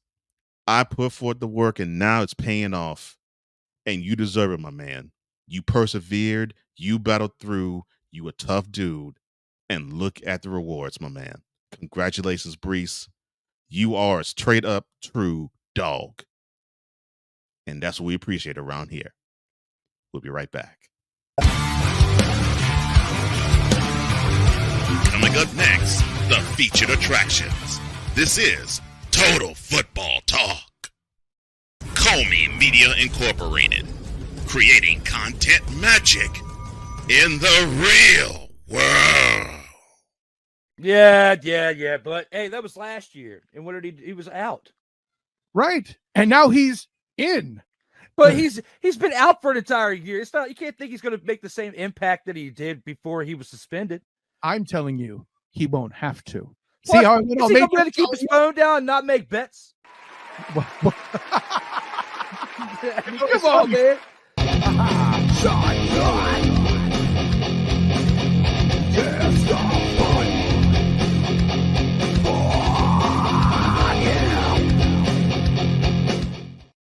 Hey, ladies and gentlemen.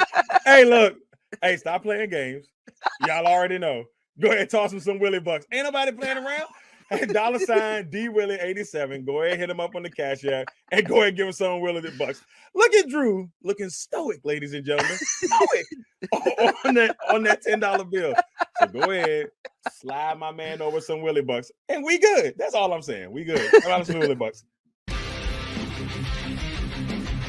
Sertoba Media, where the struggle is real to be awesome. If you're looking for a sports program that gives you the flavor. Washington Commanders? Really? This whole thing stinks to high heaven. That pulls no punches. Thuggish act by a thuggish actor. That gives you some humor. Praise everything LeBron does and never criticize it.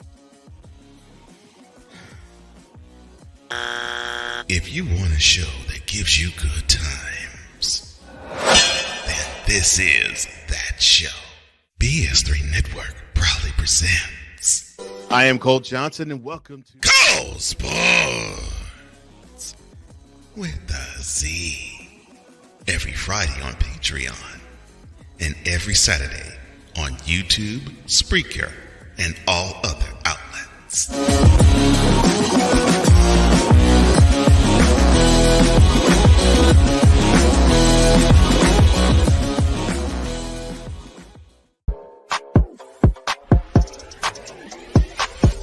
Sertoba Media, where the struggle is real to be awesome.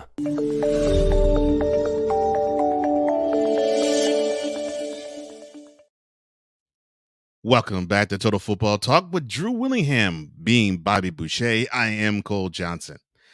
And to the feedback zone we go.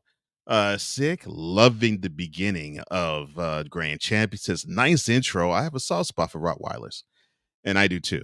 I love Rottweilers. Always have, always will. And that was the part that drew me into it when Drew actually said, yeah, we need to award a dog, every week. I was like, okay, cool. And so I look for a Rottweiler, and that video was just spot on. Still love it. It gets me in the mood every time I see it. Oh, speaking of moods.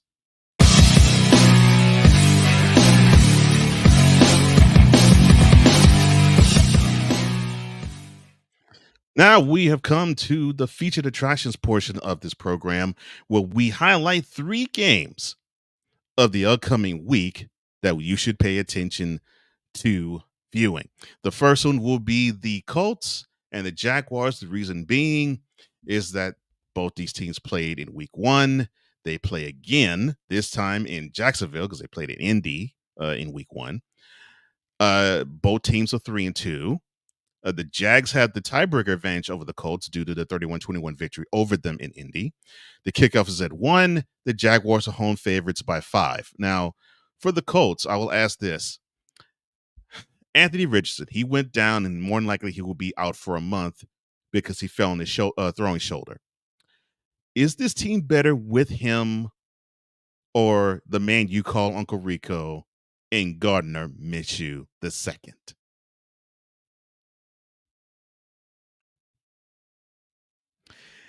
And you were muted, sir. Oh, I don't know how I was muted, but when it comes to this situation with Uncle Rico and Anthony Richardson, the proof's in the pudding. We have seen the production from Uncle Rico this season. He has been showing up straight off the set of Napoleon Dynamite 2. It's not even in production. I just made that up, but somewhere out there, he has come off the set. And he is ready to play, as he has been playing in cleanup duty and getting those dubs for the Colts. Man, if Uncle Rico shows up this upcoming week as a starting quarterback, they're going to lose, because every time he comes in for cleanup duty off the bench, they win. But if he starts the game, they will lose. That is my prediction. Uncle Rico starts, the Colts lose. Comes off the bench, they will win. He is the savior when he comes off the bench, but not as a starter. That's my prediction. So to paraphrase the Betty White song, he's the cleanup man. Got you. Uncle Rico. Calling the grown man Uncle Rico. All right.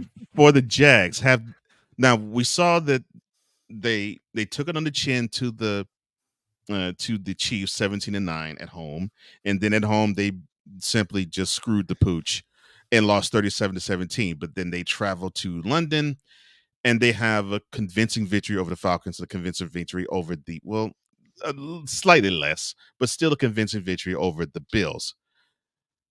Have the Jags turned the corner after their London vacation? I would think so, especially with the way that they turned, the way that they came out with victory last week.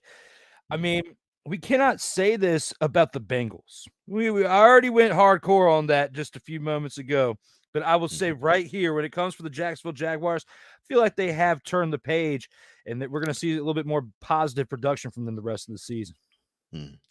Yeah, I agree with you there. So you already predicted since Minshew's starting, you're picking the Jags.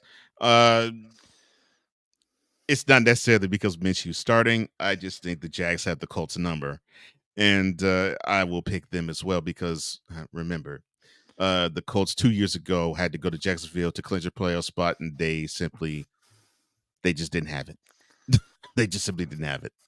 But yeah, so I picked the Jags as well. So I think they're going to go to 4-2 and lead, and they will end up leading the AFC South, where I believe that's where they should be anyway. Turning our attention to another 1 p.m. kickoff, which the Colts of the Jaguars is a 1 p.m. kick on Sunday. Sunday 1 p.m. kickoff between the Lions and the Buccaneers. The Lions are 4-1. The Buccaneers are 3-1. The Lions are road favorites by 3. We will start with the Lions. Now, after their L and against the Seahawks, they have turned it on. They have beaten the Falcons. They have beaten the Panthers. And great, I'm blanking as to the 13 they whooped. I'm sorry. They traveled to Lambeau and beat up and beat down the Packers. How I can forget that? 34-20. Is it time now to place the Lions underneath, not necessarily along with, but underneath the 49ers and Eagles as NFC contenders? That was a really good question. And when I think about it, as I've looked at the slate and think about it a little bit more, it's tough to answer that question because every time I seem to start throwing more positivity at this team right here, they let me down. Overall, over the past few seasons, they've been on the come up, and they've been doing a great job of establishing themselves under this new coach with Dan Campbell. I have to give them that. Mm-hmm. But putting them up there with the 49ers and the Eagles, I'm not quite ready to putting them at like the third team in the NFC quite yet. They're up there as far as great teams. I maybe would say 5. Mm-hmm. Well, maybe 4. Because if you're a division winner, you're in the top 4. So right. I will give them 4. But I'm not quite ready to put them up there at 3 yet. It's just a feeling that I have when it comes to this team right here. You know, going up against the Tampa Bay Buccaneers, I feel like the hype around Bunker Stayfield is going to end this weekend right here because, yeah, you're doing a great job, Bunker. You took over Tom Brady's team. All they did was literally swap you and him out. Now, you are not on what TB12's level was, especially back 3 years ago when they won the Super Bowl.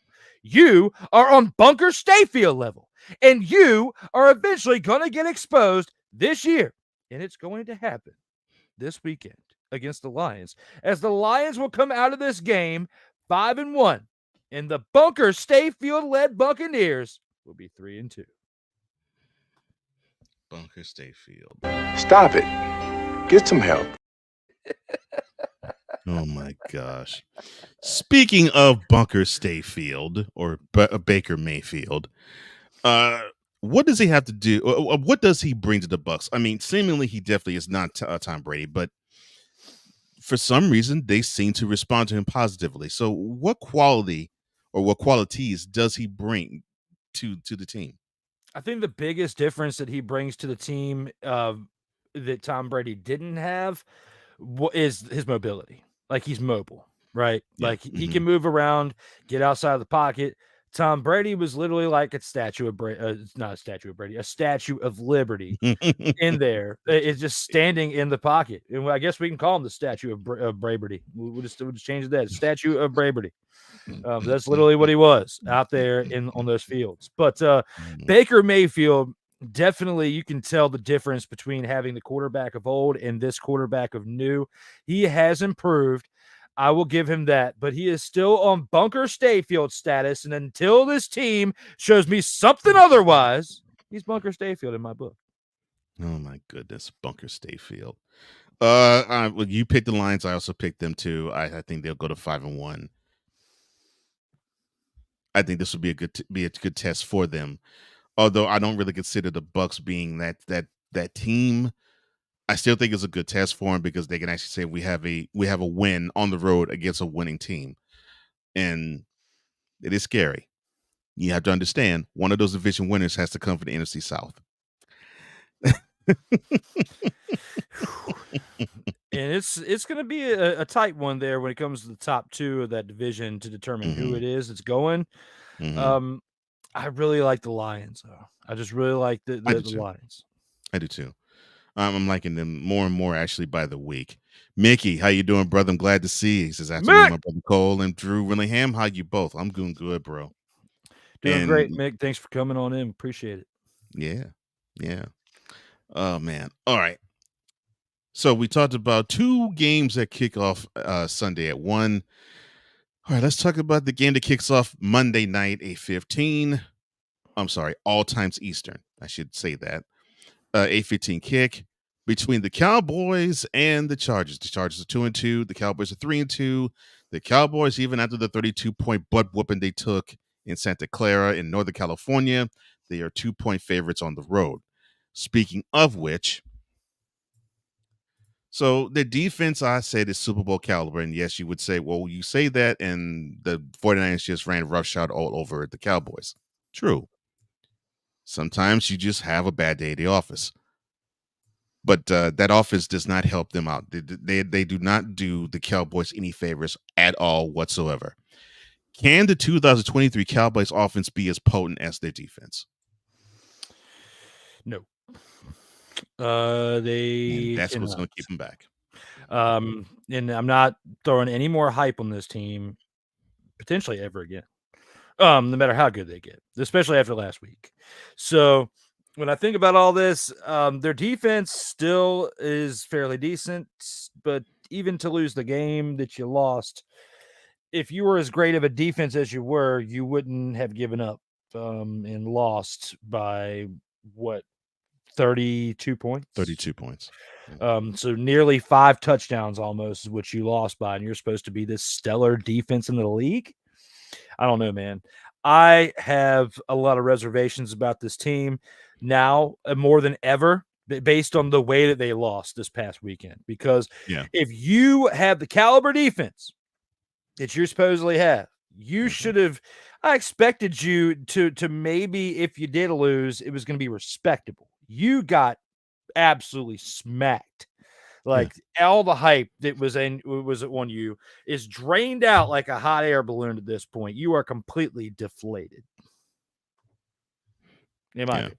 Yeah, I agree. No, I agree. I 100% agree. And I also agree with your assessment. That offense this year can nowhere near be as potent as their defense. And yes, it's hard to actually say the defense is actually going to carry them through, considering that they played, to me, the best team in the league, and they couldn't stop a cold that night. So I understand. I totally understand it. But that offense does them no favors. Now, on the other end, the Chargers started off slow, but they have won their last 2 before their bye. All right, I'm not the biggest fan of him, but I'll just come out and ask. Are the Chargers at 500 because of or despite Brandon Staley, and why? They are in despite of what he has been doing. This team has got talented individuals throughout the team. They're no slouch of a team, but you and I have even discussed throughout the month and a half we've had this show on the air of the question marks surrounding the head coaching. for San Diego, not San Diego, you know what I'm saying, Los Angeles. But for the Chargers team, yeah, exactly. And it's all Staley's fault when they're not there. No, I'm just kidding. But thinking of the overall play and the demeanor of this team, it would be much improved if they had better leadership at the top. I mean, we are talking about your team earlier in the Houston Texans, how a change in leadership and at the quarterback position, those two right there have brought a huge spark to this team in the 2023 season. Yes. That's all they need. And Brandon Staley is not it there. No. So that's the reason why I feel like they are playing good in spite of what's going on, because they're not trying to tank the season and go for a top 5 pick like the Patriots obviously are at this point from what it looks like. Like, they're not trying to do that. And the players want to win in spite of how bad their coach is. So that's how I feel about that situation right there. It has nothing to do with the coaching of why they are 500. I agree. You got a lot of talent, and I believe they are fighting the coaching to actually get the results that they need to get, because the team is that talented, but they are hampered by the coaching, and I totally agree with you 100% there. All right, so who's going to win this Monday night tilt between the Chargers, or I should say between the Cowboys and the Chargers? Between the Cowboys and the Chargers, I want to pick one way, but then I picked that way last week, and we saw what happened the other night. So, I'm afraid to make a choice here, Cole, to be honest, because I feel like no matter which team we pick, the other team's going to win in spite of us. So, just for good measure, and we'll say the players did it again, I'm going to go with the Chargers winning this game. Just to play I love your logic. I love your logic. Before I make my pick, I want to actually say this, and I'm saying this straight up in love. To Drew, who's a Commanders fan, to Cool McCain, who's an Eagles fan, and to Wiser Lefe, who's a Giants fan. The fact that you all were rooting for the Cowboys to beat the 49ers this past Sunday, you all should turn in your respective teams' cards. I just don't understand why you would root for the team that more than likely most of your fan base will say is the most hated rival even in your own division. And I just do not get, well, I do in some regret, in some respects, but in most respects, I do not get why you're like, yeah, we want to see the Cowboys win. I'm like, what? I'm sorry. Hang on. I don't. Well, yeah, I did say it that way, and it was because of the emotional fan base of the 49ers. That was my argument. I did not say it because I just wanted to see the Cowboys win. Had nothing to do with that. Had everything to do with the egotistical fans of the 49ers fan base. That is why I picked. And Kyle Nash and I talked about this even later that night when you and I talked about this on that show. We had in or out. He was on last week. After the show, we talked for like an hour or so, and I was like, hey, if you go back and watch Show Football Talk, I did not talk about you as part of that 49ers fan base because he is a fan. I said, you were there. I was like, everybody except Kyle Nash. So, and he understood it. But hey, when it comes to this, I'll even admit I was a little emotionally charged on that statement right there. But I still stand firm in my belief that they are taking it too far. And some of these people that are wearing their paraphernalia, like I'll wear my 49ers, not 49ers. I'll wear my formerly known as the REDSKINS tattoo every single day of the week, especially when I'm off the air and I'm back in the tank top or cut off sleeves. I'll wear that proud. There's people out there that when the 49ers had Alex Smith at his worst and they weren't playing around, I bet you never saw them wear a 49ers hat or acknowledge it. They were going to probably acknowledge what their baseball team of the week was when that team was playing good and then moving around from team to team, or basketball. So not focusing on football. 49ers fans are similar to Patriots fans in this aspect. before the year 2000. Gosh, Patriots fans in 2000s were ridiculous. Before the year 2000, did we have many Patriots fans rocking Drew Bledsoe's jerseys around? No, not really. Not until after they became famous. Yeah. And now you see more jerseys, 49ers, people trying to get I saw somebody the other day trying to rock a Jerry Rice jersey, and he was like maybe 17 years old. I was like, there's no way you've been growing up your entire life a Jerry Rice jersey. That's either your dad's or you just got on the bandwagon within the past few years and found that retro jersey to put on to make you stuff look cool, rocking the retro stuff. So that's how I feel about it when it comes to this right here in this game. That's why I had to go with the Chargers because of what the 49ers did to them this past week. Yeah, well, to put it in perspective, Jerry Rice retired before that dude was born. So, I mean, hey.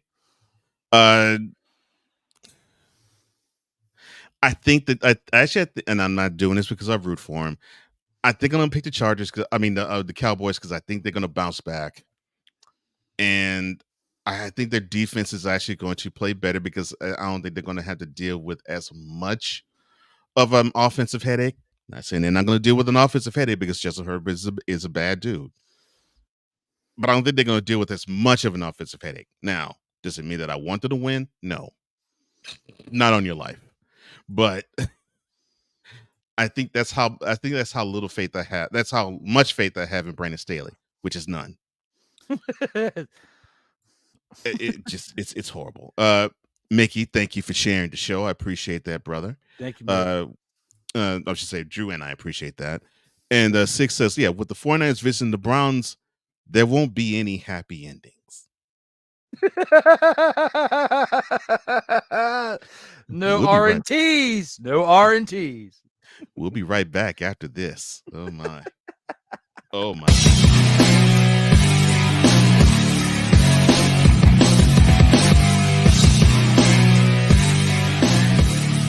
Next, the chopping block and snowflake of the week.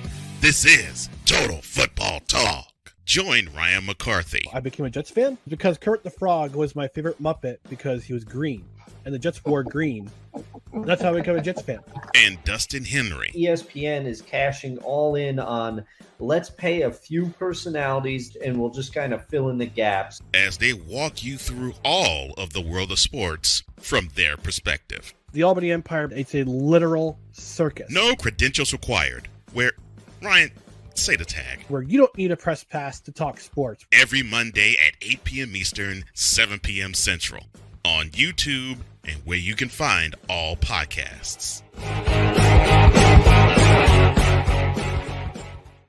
This is a BS3 Network presentation.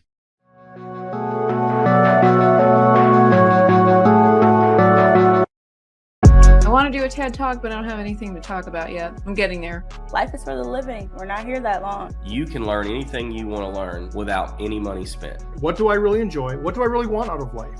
I am your host, WIZE. Are you in a life holding pattern? Well, this is for you. Welcome to the Stuck in My Mind podcast. Live every Monday, Tuesday, and Wednesday at 4 p.m. Central.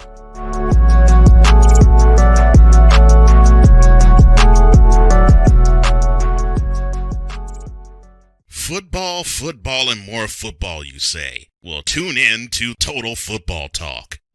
Join your hosts, Drew Willingham. You were playing like a dumpster Pelican quarterback. And Cole Johnson. It sets up for possible play action. Did you hear that, Dak Prescott? As they take you through all the paces, both on the field and in the boardroom, of Total Football Talk. Every Tuesday at 4 p.m. Eastern, 3 p.m. Central. Exclusively on the Surtoba Media and the Comey Media Incorporated YouTube channel.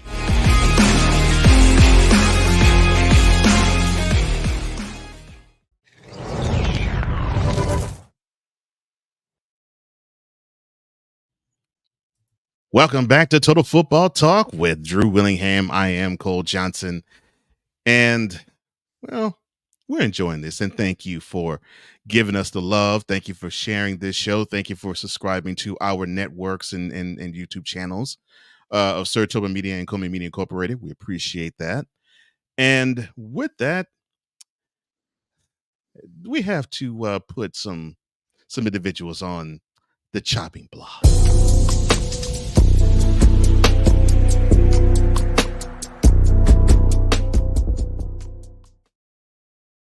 Gerald, or Jerry Jones, but I call him Gerald. He is standing by his man. Stand by your man. I'm sorry. He is standing by his man, saying that he still believes Dak Prescott can take them to the Super Bowl. Yes, you heard the right words. You heard those words that came out of my mouth. He believes that Dak Prescott can take the Cowboys to the Super Bowl. With the owners, general managers, head cheerleaders, head concession stand seller, head salesman, head promo guy, the true head football coach, and number one fan of all designations. Gerald's weekly appearance on 105.3 The Fan came days after the Cowboys were stomped out on national television Sunday night by the 49ers in a rout 42-10. Of course, that quarterback in question, Prescott, he threw for 153 yards, was sacked 3 times, threw a touchdown, and threw 3 picks. On that weekly appearance on 105.3 The Fan, Mr. Jones said, quote, Dak Prescott is quarterback that can take us to the Super Bowl, and that's the way that's going to be. I want to be real clear. Dak's very capable of making this team be where we want it to go. We should recognize that we had a very bad outing, and San Francisco had a very good outing. But as far as sitting here saying that we should completely change out the tiles here, that's not even in the cards, and it's really ridiculous. Close quote. The only question I have to ask you is this. Why hasn't anybody admitted Gerald to the Shady Acres retirement community? Well, I got to bring in some special inspiration for this take. When it comes to this right here, I feel like it's time to bring someone out of retirement. And that's Matlock. Matlock needs to confront Gerald and say, you have absolutely lost your mother, father, and mind. And the only person that can get through to Gerald is Matlock. Matlock can storm into that room with his suit on, do his little strut, and get up in Jerry's face, or Gerald, my bad, and tell him you are a fanboy of this team. You are not running it properly. You have turned into Al Davis of the NFL when it comes to older people doing a terrible job. It is time to get Matlock and bring him on in and have this conversation with Gerald and be the next NFL owner ousted out of the NFL.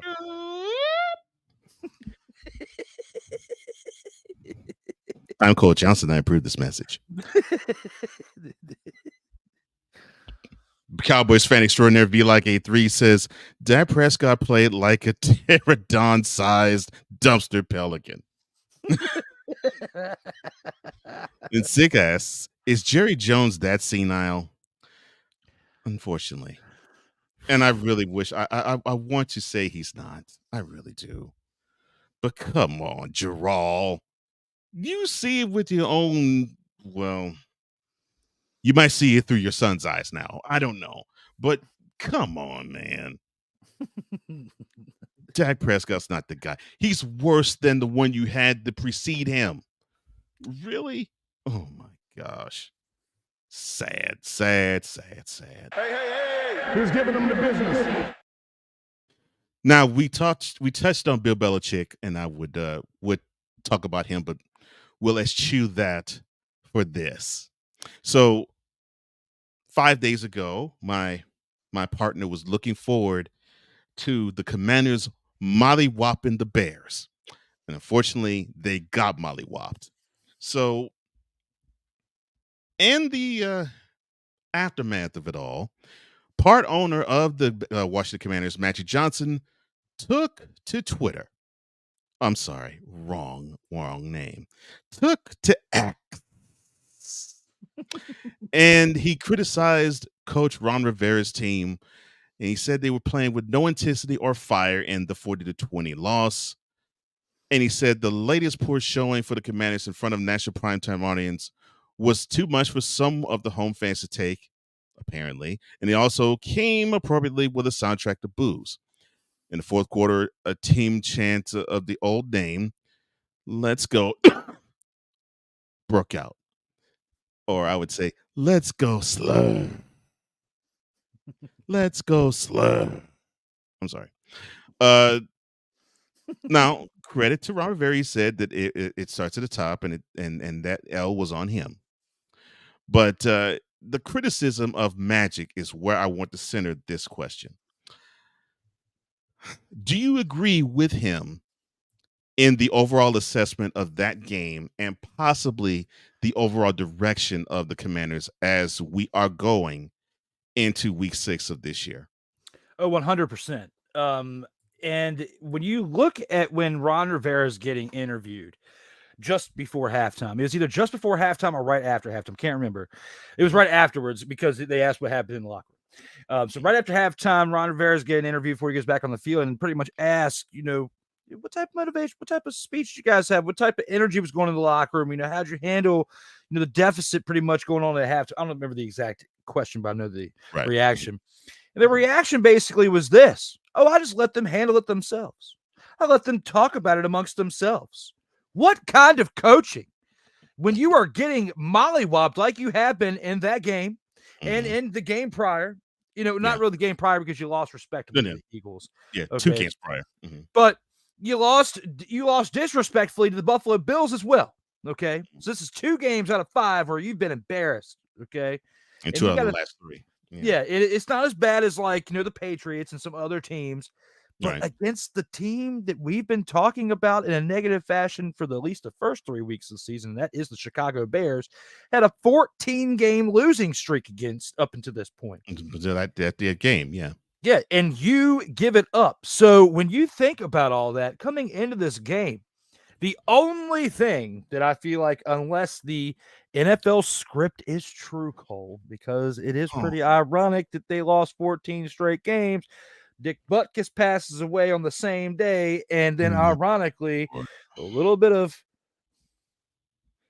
was done to change the script, and then we have the Bears not only winning, but winning over the Commanders by a field goal or so it's going to look like it was scripted. No, we have to win convincingly. So Commanders, before you go out there for the first quarter, just to let you know, you need to suck today, but let Sam Howell look good so that way he doesn't lose his starting job.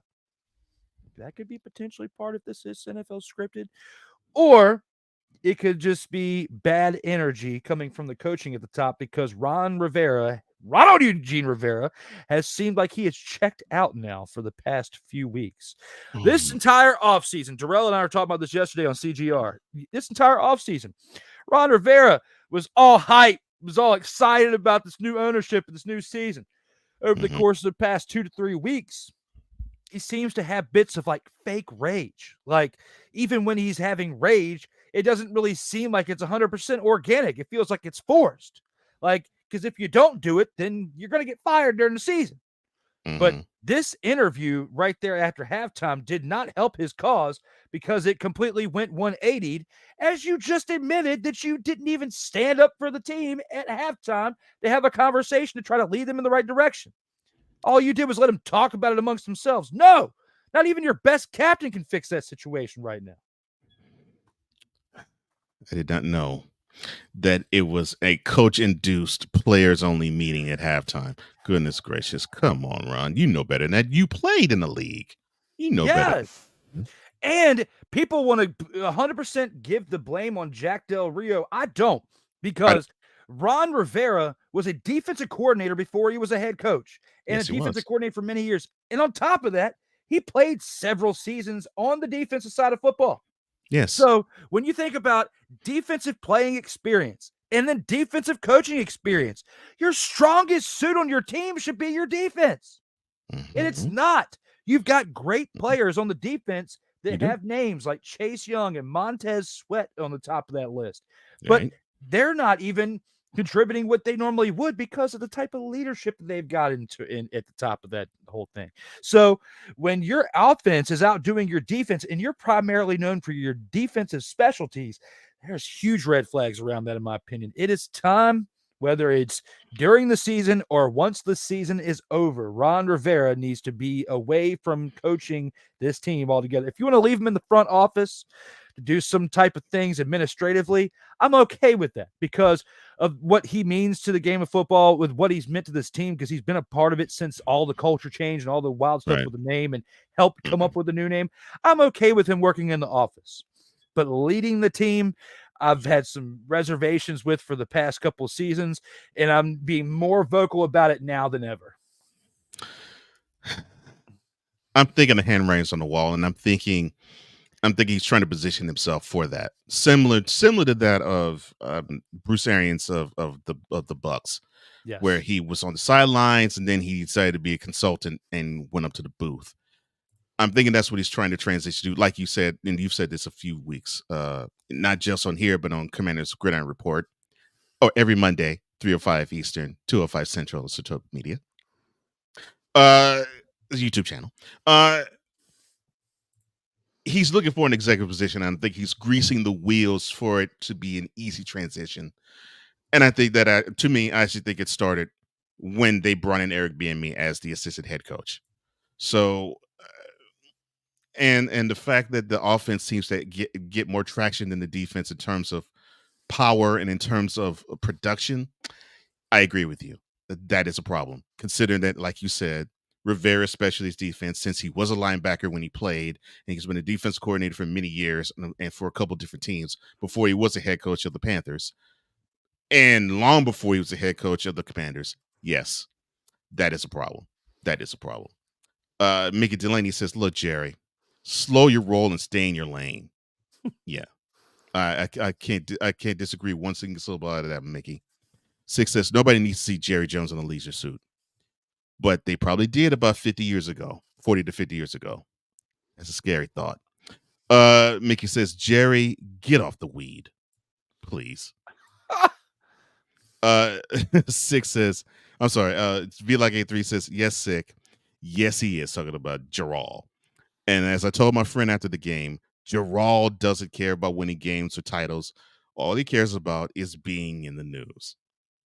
I could not say that better. And that's coming from a from a Cowboys fan. So that should tell you something when a Cowboys fan is saying that. Yes. Ugh. Well, I think we've chopped enough people of the Cowboys and the Commanders organization. Boy. They may not like us now, but oh well.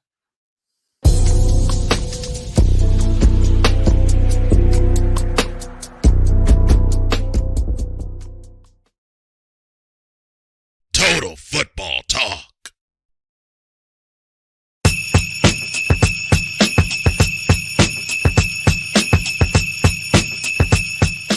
No, it's not the holiday season yet, but it is time to award this week's Snowflake of the Week.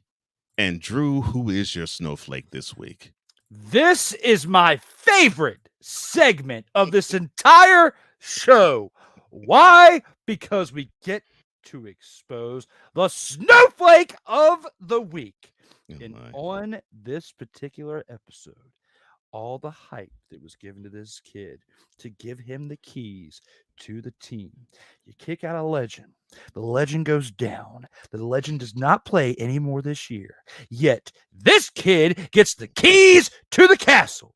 And what does this kid do on a prime time game on Monday Night Football? He lays an egg, Cole. He laid an egg with not only one, not only two, but you were in position to win the game at the end by only being down by 4 points. And you threw a third interception.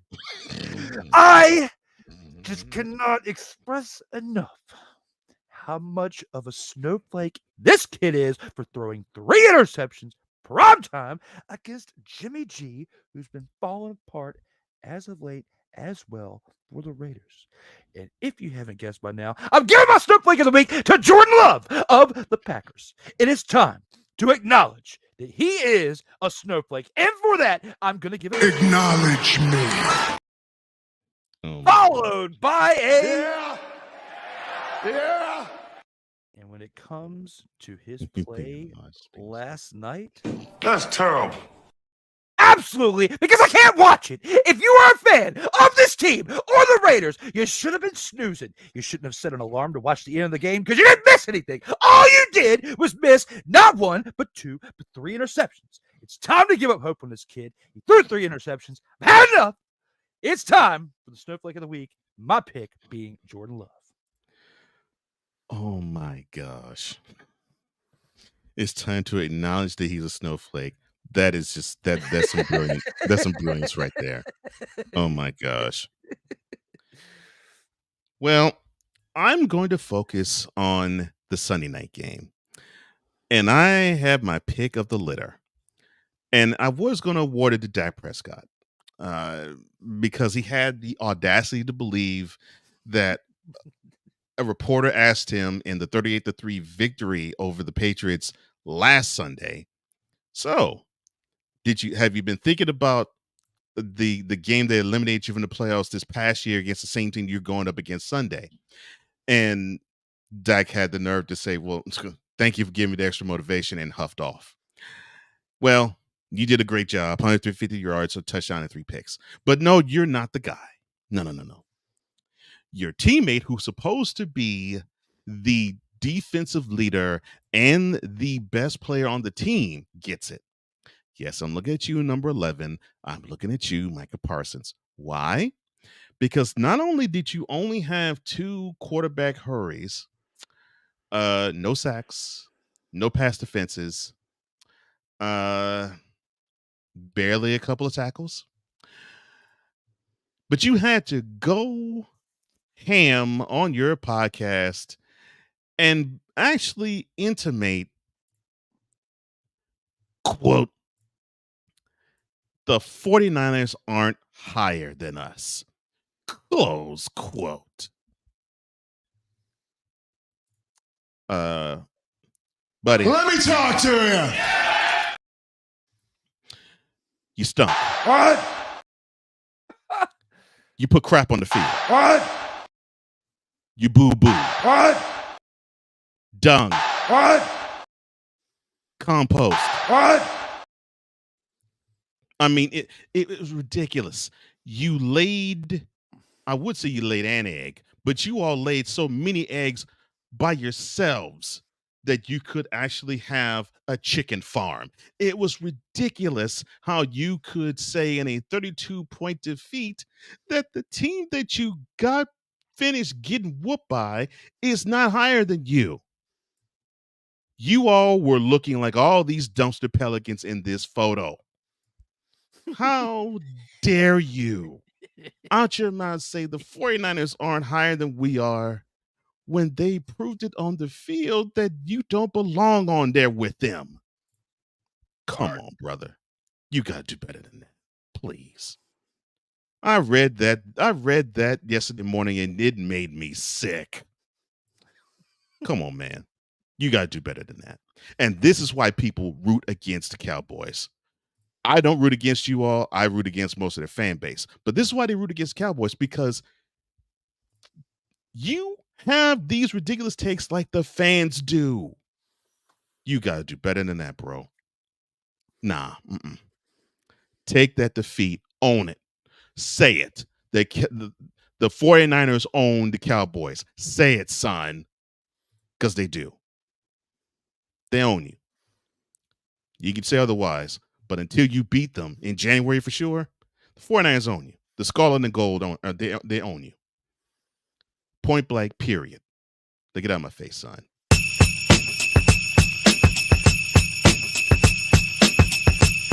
The 2-minute drill is next. This is Total Football Talk. Hey, Eagles fan. Join my man Cool McCain and a host of others as they break down every single game, every single week in an objective manner and also from a fan's perspective as well. Remember, this cast feels just like you. Nobody likes you. And you don't care. Fly, Eagles, fly. Eagles Elite Podcast. Every Wednesday at 8:30 p.m. Eastern on YouTube and other podcast outlets.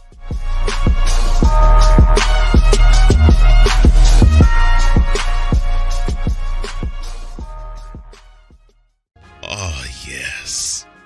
The tradition, the pageantry, the spectacle, the history, the slut.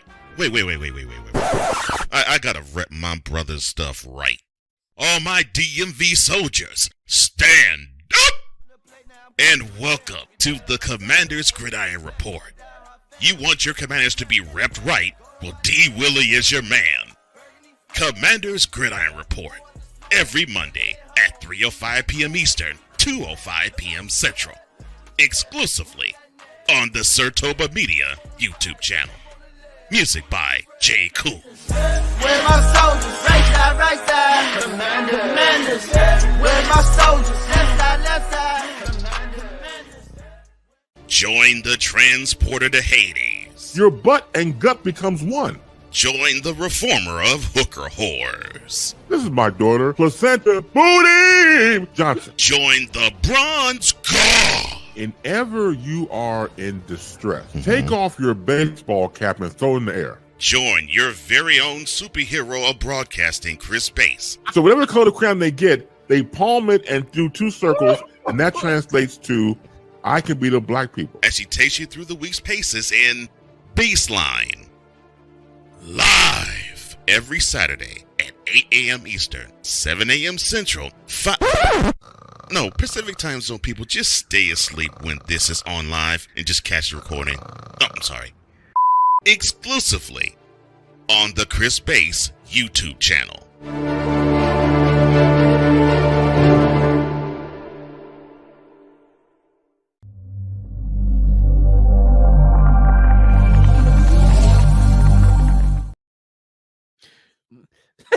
That career space commercial gets me every time. Placenta Booty Johnson.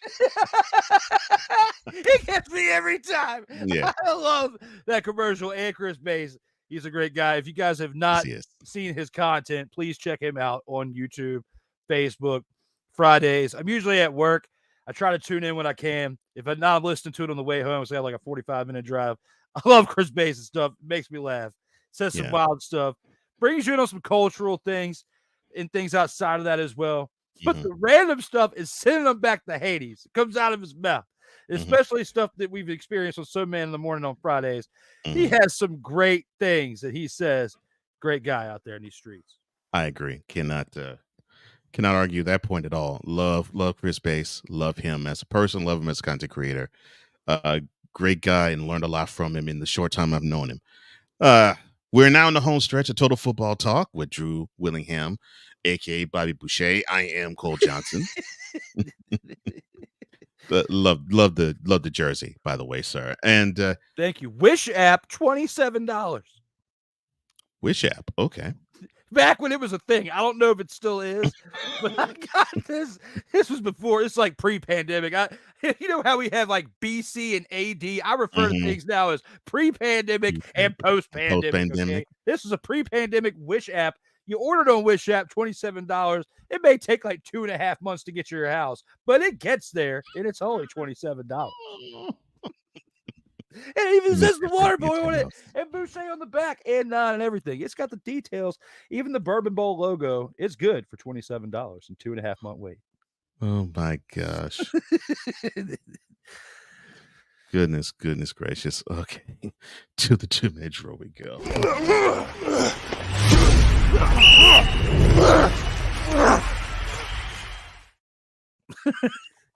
All right, and since we are now in the times where we have bye weeks and teams taking byes, this week the teams that are on byes, there's only 2: the Green Bay Packers and the Pittsburgh Steelers. So it's the Steelers and the Packers. They are on a bye this week. Packers need it. Yes, but the Packers needed off of their L. The Steelers probably needed 2 off of their win over the Ravens, as their games are always uber physical. Now, 2-minute drill is always the best of the rest. As we go into week 6 of the 2023 NFL season, we start on the Thursday night slate. The Broncos go to Arrowhead to play the Chiefs. 1-4 Broncos face off against the 4-1 Chiefs. The Chiefs are 10.5-point favorites. 8:15 p.m. kickoff Eastern, 7:15 in KC. Your picks are? I'm picking the Chiefs. Broncos are going to get embarrassed again, and even worse because they're playing the Chiefs. If this game is anywhere competitively close, then the NFL script is alive and well. Yeah, I agree. And yes, join along, as Mickey is joining along as well. He says the Chiefs are going to be winners in that. Yes, all in the chat, join along. Whatever you feel is going to be the team that's going to win the games that we run by, please let us know. He also says his snowflake of the week is the Commanders coach after the game telling the reporter his team was tireder. What? I don't even remember that part. I think I might have cut the game off by that point. But yeah, they were tired, or maybe from the week prior when you played an actual good team and you went to overtime. I'll give it to you when you were gassed then. That's why you didn't go for 2. I'm still mad at you for not calling the timeout when you had a chance to ice Elliott. We talked about that last week. But my ultimate snowflake of the week, I'm not budging, Mick. I am not budging. Or Jordan Love, not 1, not 2, but let me give you a 3rd interception at the end of the game to just give you the game. You are the ultimate snowflake of the week, in my opinion. Well, contenders for the snowflake of the league week this past week, the Baltimore Ravens wide receiving core. They take their talents along with the rest of the team to London, and they have a 9:30 a.m. kick there. Well, 1:30 in the PM in London, but 9:30 kickoff, 2:30. I'm sorry, 2:30 p.m. kickoff in London. 9:30 a.m. Eastern on Sunday. They take on the Titans 2-3. The Ravens are 3.5-point faves. Your picks are? It's a good game. I think this is going to be a lot better of a contest between the Broncos and Chiefs, and here for the Ravens and Titans. Yeah. The Ravens are going to be feeling the sting of losing to the Steelers in this past week. I feel like they come out of this game winning. They'll be 4-2, and the Titans will be 2-4 by the end of this, which will make Cole Johnson a very happy person. Yes, it will be. Yes, I definitely am rooting for the I make no bones about it. I am rooting for the Ravens, and I believe, putting analyst hat on, I believe they actually will bounce back, and I think they will defeat the Titans, which will make 2-4. I would love that. The Commanders are 2-3. They go to the A to play the Falcons. They are 3-2. Kickoff is at 1 p.m. in Atlanta. Falcons are 2.5-point favorites. Who do you have, sir? Well, the Commanders are going to the A, but I feel like they're going to look like they're playing like A when they go out there on this field because of the way they lost. And yes, I'm going to say they're probably the 6th Pelican in the back. They're not quite in the top 5 yet of Dumpster Pelicans. The Commanders are 6th on the Dumpster Commander Pelican list. Dumpster Commander Pelican. I just came up with that. Dumpster Commander Pelican. Let's get that trending and go viral. Dumpster Commander Pelican. Yes, you guys need to get it together because what's going to happen is the Falcons are going to try to make you feel bad for letting go of Taylor Heineke. They're going to throw him in there for a series, and he's going to score a passing touchdown on you, similar in the light to when Michael Vick played the Falcons for the first time, and he had a passing and rushing touchdown in that first game back. But the difference is Taylor Heineke is not a criminal, and he's not coming back from a lengthy sentence. What he is coming back from is his time that he spent in the jail of the Commanders. And now he's with the Falcons. And he's not the starting quarterback, but they're going to find a way to get him in this game. I have a feeling they're going to beat the Commanders. As much as I want to be wrong, I saved this pick and didn't give it yesterday on the Commanders show for a reason. For here, because I feel like that this Falcons team is finally starting to get the gears going in the right direction. Arthur Smith has been doing a really good job as a coach, in my opinion. He just needed to get some of the other pieces together and everybody on the right page. It seems like it's clicking now. And if the Commanders didn't have Ron Rivera as their coach and it was Eric B. who was leading the way, I would be going the other way because I feel like we would be getting better results over the past couple of weeks had things already shifted that direction. But because it is the way it is right now, I'm going to go with the Falcons and say they win this game. It's going to be a tight one, but they're going to win it. It's going to be an ugly one.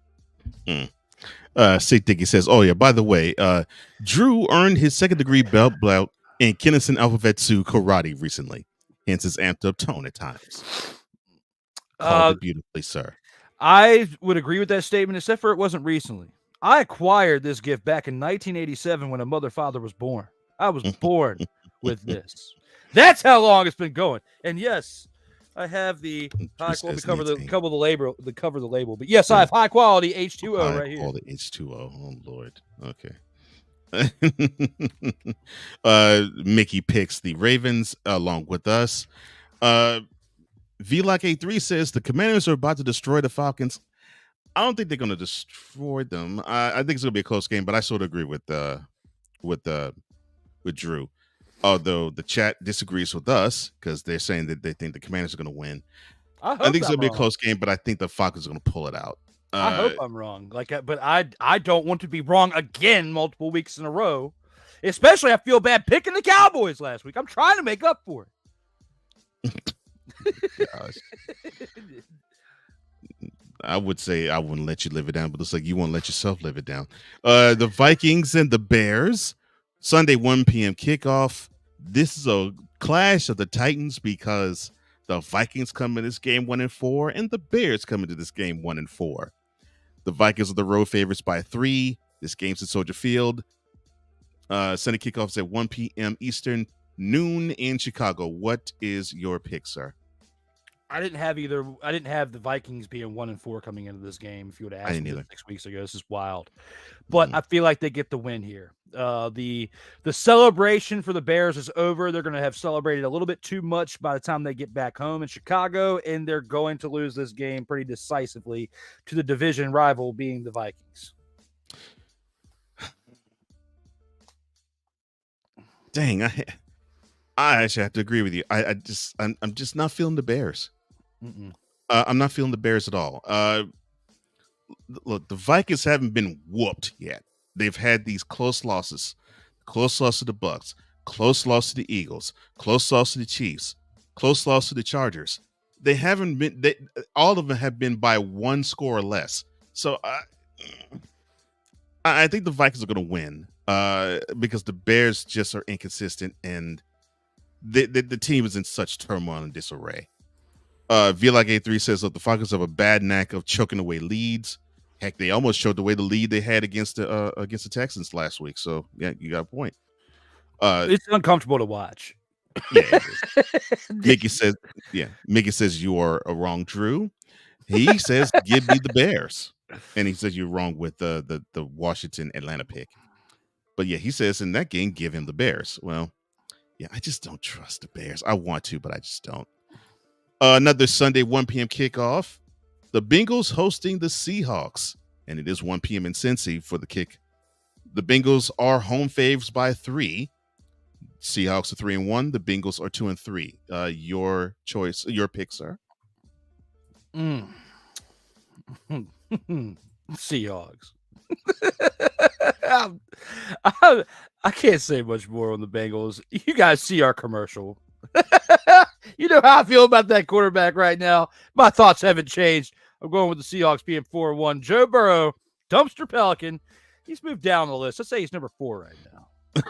He's not quite at the top 2 right now. He improved a little bit, so I got to move him down on the list. On this type of list, you want to come down on. You don't want to go up. He's been up there at the top couple on the list for the first few weeks. It's time to give him some love, bring him down a little bit. But he may work himself back up to the top of that list when the season's over. The Seahawks overall are the better team. But I just get the feeling they're going to have one of those games where they just simply screw the pooch. I think this is one of those games. So give me the Bengals. And I'm not rooting for them. I'm just thinking the Seahawks will have one of their down moments. The Seahawks should win this game, but I think the Bengals will. Another Sunday 1 p.m. kick. This is in the Rust Belt between the Browns and the 5-0 49ers. The Browns are coming off their bye where they got their butts whooped by the Ravens at home 28-3. The 49ers are favored only by 4.5. Are you picking the Browns over the 49ers? That's what I thought. Sunday, 1 p.m. kick. I'm afraid to at this point. All right, I'll say it this way. Go ahead. If the R&Ts happen before the game, they got a shot at becoming 3-2 and knocking the 49ers down to their first loss of the season. But the hype on this kid, Brock Purdy, is real. They proved me wrong last week, so... And, until they get a better matchup, which the Browns have definitely improved over the years, but they're not good enough to contend with the 49ers yet, in my opinion. Mm-hmm. If it couldn't be done by the Cowboys with their hyped-up defense, it's not going to happen until that December 3rd game with the Eagles. I guess the Eagles will have a chance of finally doing it. So I think what my partner is saying is, come here, girl. Give me that towel. Towel, girl. I said towel, not hands, not arms, not feet. There we go. That's what I'm talking about, baby. Oh, yeah. Oh, what am I doing? I'm trying to strengthen my arm and my shoulder. All while you watch. That you know you love to watch. You nosy heifer. Show you right. Show you. I can't. The shoulder's still messed up.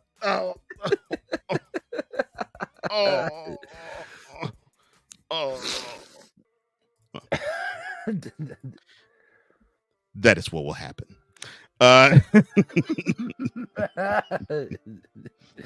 Oh my goodness. Yes, I picked the 49ers. I don't think they're going to I don't think they're gonna have much problems. Although Mickey says I picked the Browns. Mick. You're he talking also goes about. with Seahawks. Mick came up in here earlier talking about people smoking the ganja. Stop it. Get some help. I agree with you on that. I agreed with you on that. And then now you want to say this about the Browns? What? Did you want to say this about the Browns? What? Who's smoking the weed now? Yeah. Oh my gosh. I love you all. You all are great. Vlog83 says it's time to see who is worse, Justine Fields or Kirk 2 Chainz Cousins. Well, you have a front row seat basically since you're in Chicago, bro. And Sig Diggy says, I'm sorry, my bad.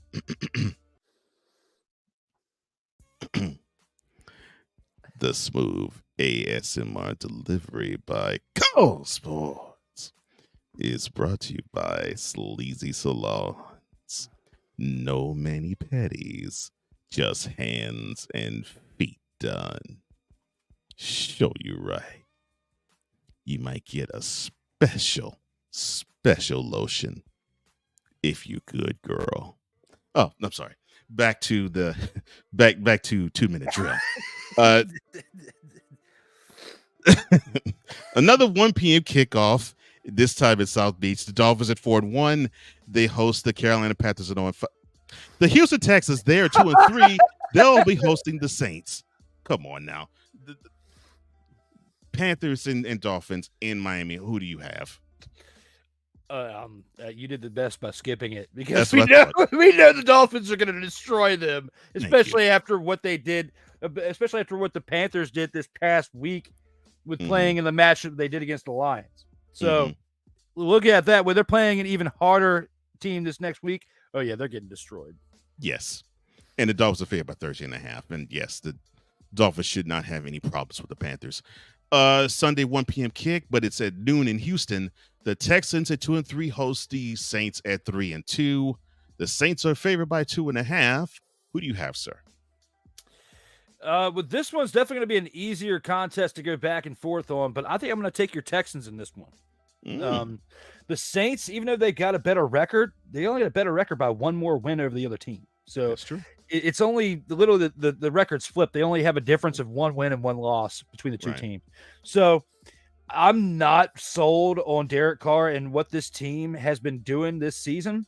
I'm not and they're going to need the rest of the season to establish themselves in that offense to get a good chemistry together. It's just not there right now. And the Houston Texans, in a shorter period of time, building this team, because you got the rookie after you brought in Derek Carr, with drafting him, I feel like they're on a better pace, a better trajectory for success this season. Not saying they're going to go to the playoffs and win, but on paper, record-wise in the standings, I feel like, and the rankings-wise, that the Texans are a better team right now, and they can win this game this weekend.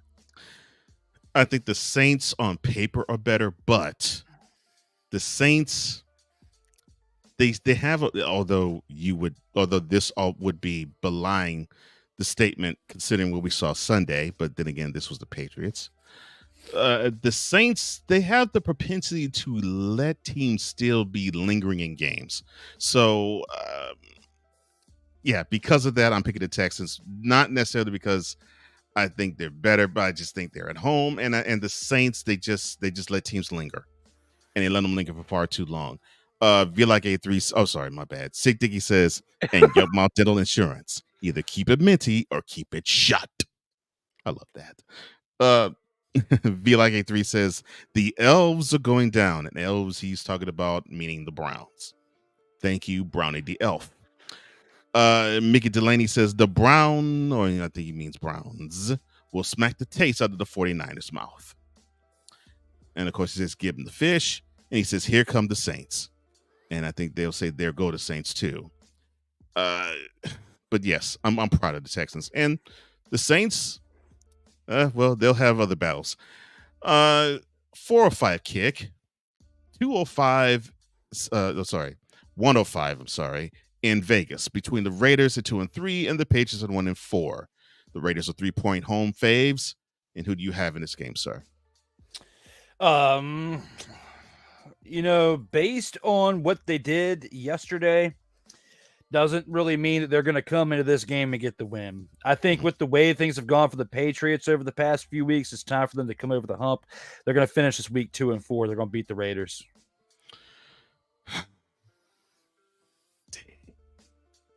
I want you to give me a reason for me to pick the Raiders. But I agree with you. The Raiders are unimpressive. Josh McDaniels is coaching them. They're more of a dumpster fire than the Patriots are. And yeah, I think both teams will be 2-4 as they exit Allegiant Stadium. So that means it's the Patriots' victory. The Rams in SoFi, 4:25 p.m. kick Eastern, 1:25 in LA. They host the Cardinals. The Rams are 2-3. The Cardinals are 1-4. The Rams are favored by 2 field goals. Who do you have in this game, sir? Kyler Duty's still out, right? He's still out. Well, in this game, I have the Arizona Cardinals winning then over the Rams. Call of Duty meaning Kyler Murray. Something tells me that the Rams will try to rebound, but I can see them screwing the pooch against the Cardinals too. But I think the Rams will rebound. I just get that feeling they are. I think the Wunderkind, he has games where he forgets there's a running game, and then there's other games where he actually decides, oh, running actually is a really good option. Yeah, I think this is one of those games where he realizes, oh, running is a good option. So I'll take the Rams. I mean, with the Arizona Cardinals, with their losses, they're losing to good teams. And even in those games, for the most part, they're in it most of the game. Like, they're close. Mm-hmm. So for that reason alone, I have to say that they have been facing better competition. It's gotten them on a better playing level this year. And the Rams really haven't. And that's why I feel like the Cardinals have the edge with that and can pull this one out if they really work hard at doing that. Mickey says, give them the Jaguars, who we talked about that in in the featured attractions portion of the show. And we agree with you there, sir. 6 says, with some of these games, forget Madden NFL. I'd rather play NFL Street for comic relief. Great game. And looks like Mickey's agreeing with you. Give him the cards. Well, thanks for agreeing with me for a change there, Mick. It's and it's not that I don't think you're wrong. It's just the Rams frustrate me. The Jets are 2-3. They host the Eagles at 5-0. Kickoffs at 4:25 p.m. in MetLife Stadium. The Eagles are only favored by 6.5, though. Who do you have in this game and why? Could this be the time where Zachary Capono Wilson steps up and dethrones the current NFC champions, reigning NFC champions, who are currently undefeated? No, he's not going to. Zachary Capono Wilson is not going to dethrone the Eagles. They are not going to be the team that does that this season, okay? Zachary Capono Wilson is going to get mollywopped at home this week. He is going to get embarrassed in New Jersey this week. That's what's going to happen. The Eagles are going to smear the Capono right over the field, is what they're going to do to him. Yeah. Yeah. Yes, even LA Knight agrees with you. 6 says, Eagles at Jets. One team shows how easy it is to be green, while the other is still struggling. Yeah, good point. Like A3 says, Arizona just needs to give Kyler Murray an Xbox Series X with a copy of the latest, oh Lord, Call of Duty and send him on his way. It does come out next month. The new one. You can give him Modern Warfare 3 and set him on up for retirement, because that's what he seems to be wanting to do, is play Call of Duty and be the best Call of Duty player he can, minus taking that energy and putting it towards his actual job. The fact that you had an organization put in the contract, you must study the playbook a certain amount of hours a week. Never mind. Like A3 says, sorry, Mr. Bukwafi, but the Eagles are going to fly again. Mickey says, give him the Raiders and also give him the Eagles. And I'm with you all. The Eagles are going to run their record up to 6-0, and I think it's not going to be pretty. I won't say it's a blowout, but it's not going to be pretty. And then we get to the Sunday night game. The Buffalo Bills at 3-2 host the New York Giants at 1-4. Kickoff is at 8:20 p.m. in Orchard Park, New York. Oh, yeah, you knew it was coming. It is time to acknowledge the third dumpster pelican on this list, being Daniel Mother-Fathering Jones. And look at what he has done. Yep, he's the third one, the second tallest one, over there in the back, right behind the tallest one. You have 1 beside 2, 3 beside 4, and they are getting raided by the other pelicans around them. There is so many dumpster pelicans, I could probably count all 32 of them in this picture. And Daniel Jones, the third one on this list. Look at what he did last week. When you have the Manning brothers calling this game, not yesterday, but before, can you think about how Eli looks? Eli looked like, I don't really want to say that because it's probably going to get me canceled. But what I do want to say is he looked like he was really disheveled watching his former team play as bad as they were with Big Bro, rubbing it in right there on the air. When it comes to this Giants team right here, they are going to get mother-fathering destroyed by the Bills in the Bills Stadium, because the Bills are comfortable there, for one, but also the Bills are on a totally different level than the Giants. The Bills, in my opinion, are not as good as they were of like last year and the year before.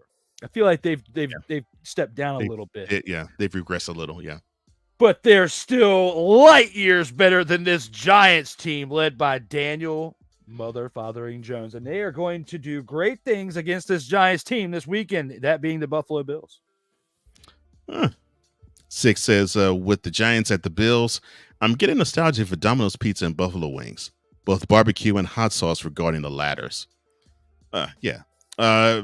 VLock83 says Bills Mafia or Daniel Jones. Gotta go Bills Mafia. And so do I. And that concludes the 2-minute drill.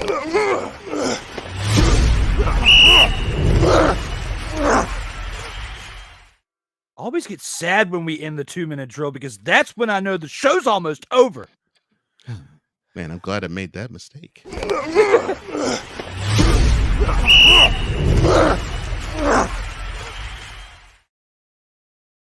Total football talk. As long as it's one. Oh, that's great. I love it. And now we have reached the post game. This is, of course, where we will have the final word on the things that have happened in week 5 and what we feel is coming up in week 6 on the NFL season of 2023. And for his final words, Drew. So for what we saw in week 5 and going into week 6, we saw some progression by some teams. We continue to see the Dolphins dominating the NFL right now and going NFL video game style, like Madden video game. The Chiefs are up there with the same record, but they're not playing in the same way because you got to think about the amount of points. Dolphins have put up 181 points. With the most amount of points in the entire league. Nobody else has scored that many except for the 49ers are in second place with 167. The Eagles have 141. So just put it all in perspective. That's how tight things are. They're scoring a lot of points. Now, when you compare the teams who have scored the least amount of points, the ones against them who are giving up the least amount, you have to look at the 49ers as well. They're giving up the least amount, and they've got the second highest scoring rate in the NFL. So between those two numbers right there for offense and defense, that's scary. Okay. That means that, in my opinion, this team is definitely going to get to the NFC Championship game, has a chance to go to the Super Bowl, even though I threw shade last week. Okay. Let's just put that as water under the bridge. Let's forgive and forget and start liking TikTok videos again. Because when it comes to all of that, we have to like each other's stuff out here when we see what's going on with the 49ers. Because I said what I just said. Because I'm seeing these videos on different platforms, on people that are throwing shade on them, just like I did last week. And people are liking the you-know-what out of it. And then this week, the same people are posting things, doing a 180, contradicting what they're saying. I'm not contradicting what I'm saying when I'm talking about the TikTok video or anything, what I just said. I'm saying this. I was wrong. And I brought stats to the table for my final word to prove to you that I've done my homework, okay? I've done my research on this. People, lighten up, okay? I made a mistake. You make a mistake every day. People don't try to hang you for them out here for calling one thing wrong and giving too much praise for the Cowboys. One person tried to tell me, this person that I know, and I think they were just doing it as a joke, tried to tell me that I should burn off my ink work on my arm because of what I said, giving the praise to the Cowboys last week. But I said, how can you be a real fan of the whole sport? Can't just be biased about one team, and especially when Cole and I talk about all 32 teams in the league. If I came up here and picked the Commanders to win every single week, you'd be canceling me. You want me up here because of my energy and my entertainment. But if I came up here and said that all 17 weeks that the Commanders were going to win, well, all 18 weeks, one of them being the bye, 17 games. If I said they were going to win all 17 games, you would be hitting up Cole saying to cancel this show before the next one even got thought of. Okay. So when I think about this and I think about the 49ers situation right here, I was wrong. And even though I clarified it earlier, I wanted to take this moment to say that I was wrong. I still feel the same way that I do about the fans. You guys need to cool it. It is not that serious. And if you get this hype over a sports team, then you really need to reevaluate your priorities in life. And that's all of you out there. you can do better. And I'm not just talking about 49ers fans. I'm talking about Cowboys fans too. And Gerald Jones and all of you out there that take it too serious, okay? And you're probably saying, well, Drew, don't you have a formerly known as the REDSKIN's tattoo on your arm? Yes, I do. But that doesn't mean that doesn't mean that's what I'm all about at the same time, okay? So, and the proof is in the pudding if you pay attention. That's all I'm going to say about that. However, words are never truer than they are now, as they were yesterday, as the mistakes of last week of picking the Cowboys. I assure you, I may make that mistake again someday, but it will come from a different place. Not an emotionally charged pick like it was last week with the 49ers. It will be a lot more factual based. I know that you know that we know that we can all do better out here in these streets. And that's what I have to say for my final word. Oh my gosh.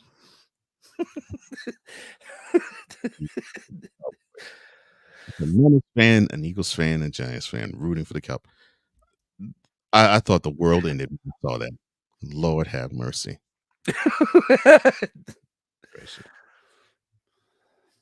All right, so it almost seemed as though all of NFL fandom was all about the 49ers and Cowboys. We were seeing 49ers fan and Cowboys fan wage war with each other and claim whose schlong was bigger, whose legacy was greater, whose team was better, whose team not just of 2023, but of their whole entire history was better. And quite frankly, for that whole week, I was disgusted.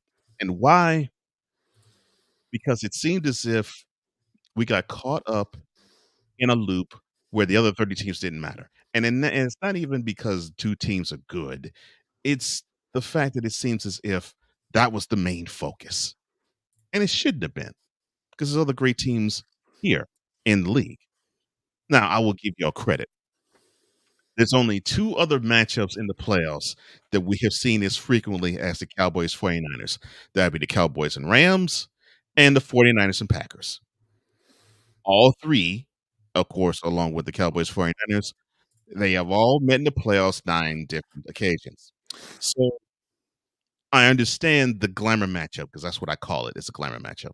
I understand the allure. I understand the prestige. I understand the attraction. I get it. But there's more to football than that. So I was glad that we got a chance to see the Steelers and Ravens. I was glad I got a chance to see upcoming teams like the Falcons and the Texans play.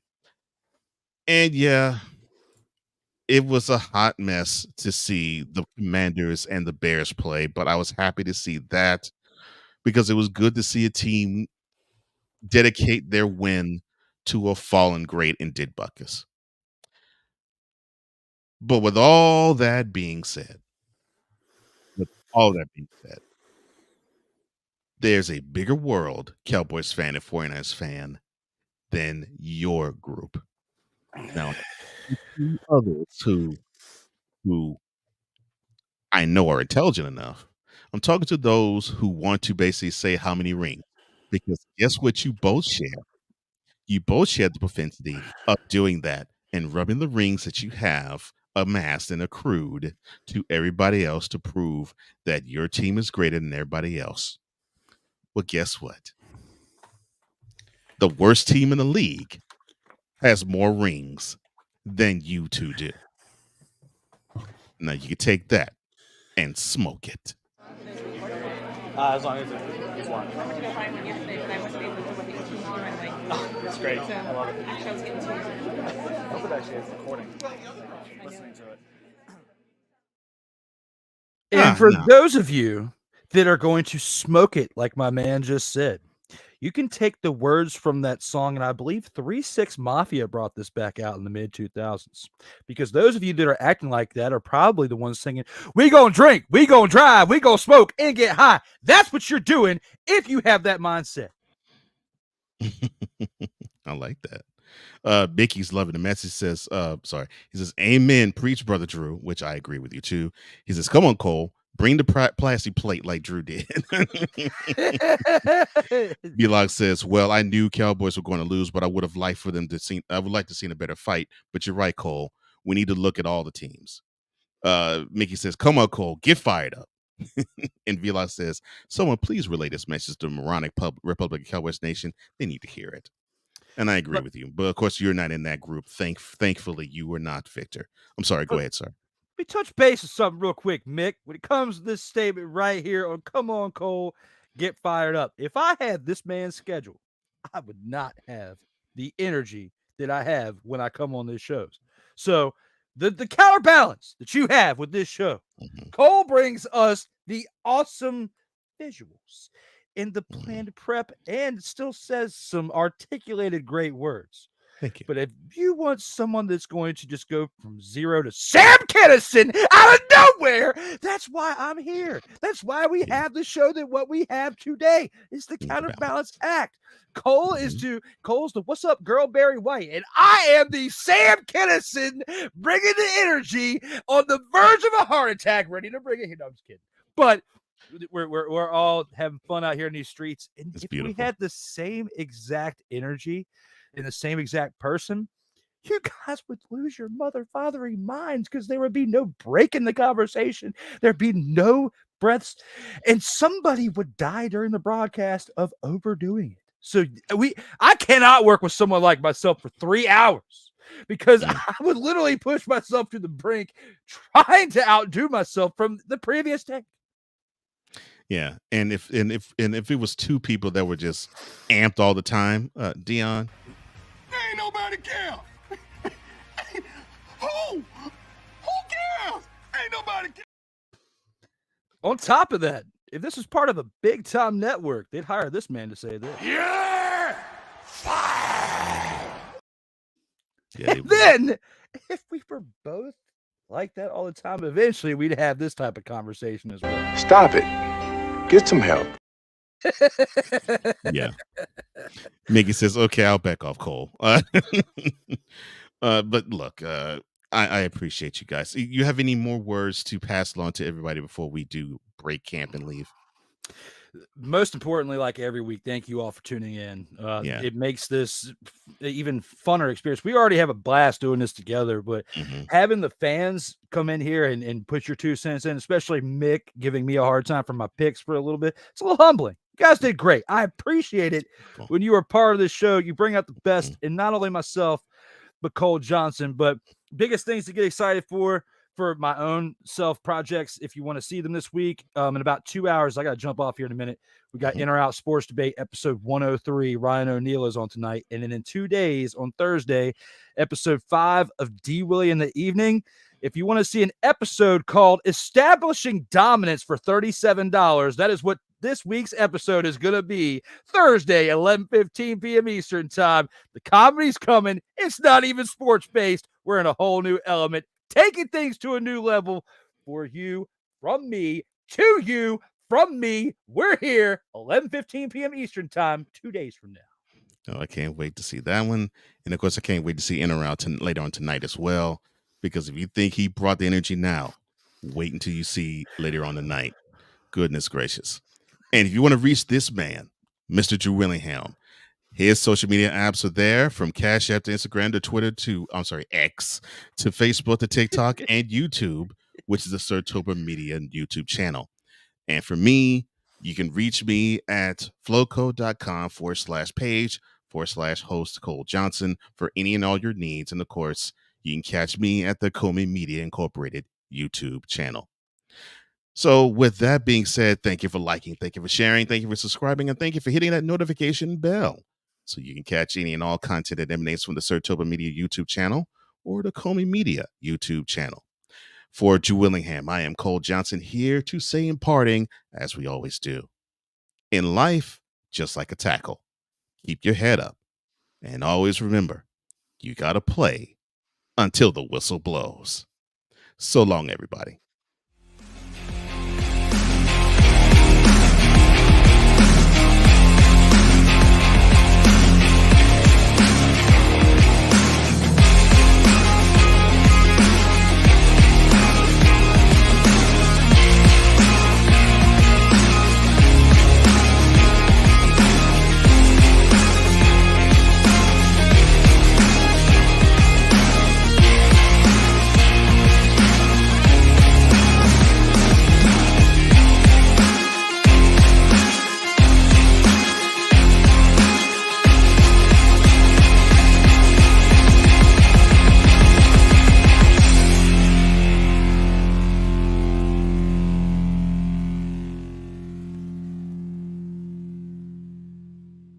You ain't got to go home, but you got to get on up out of here. See you next week.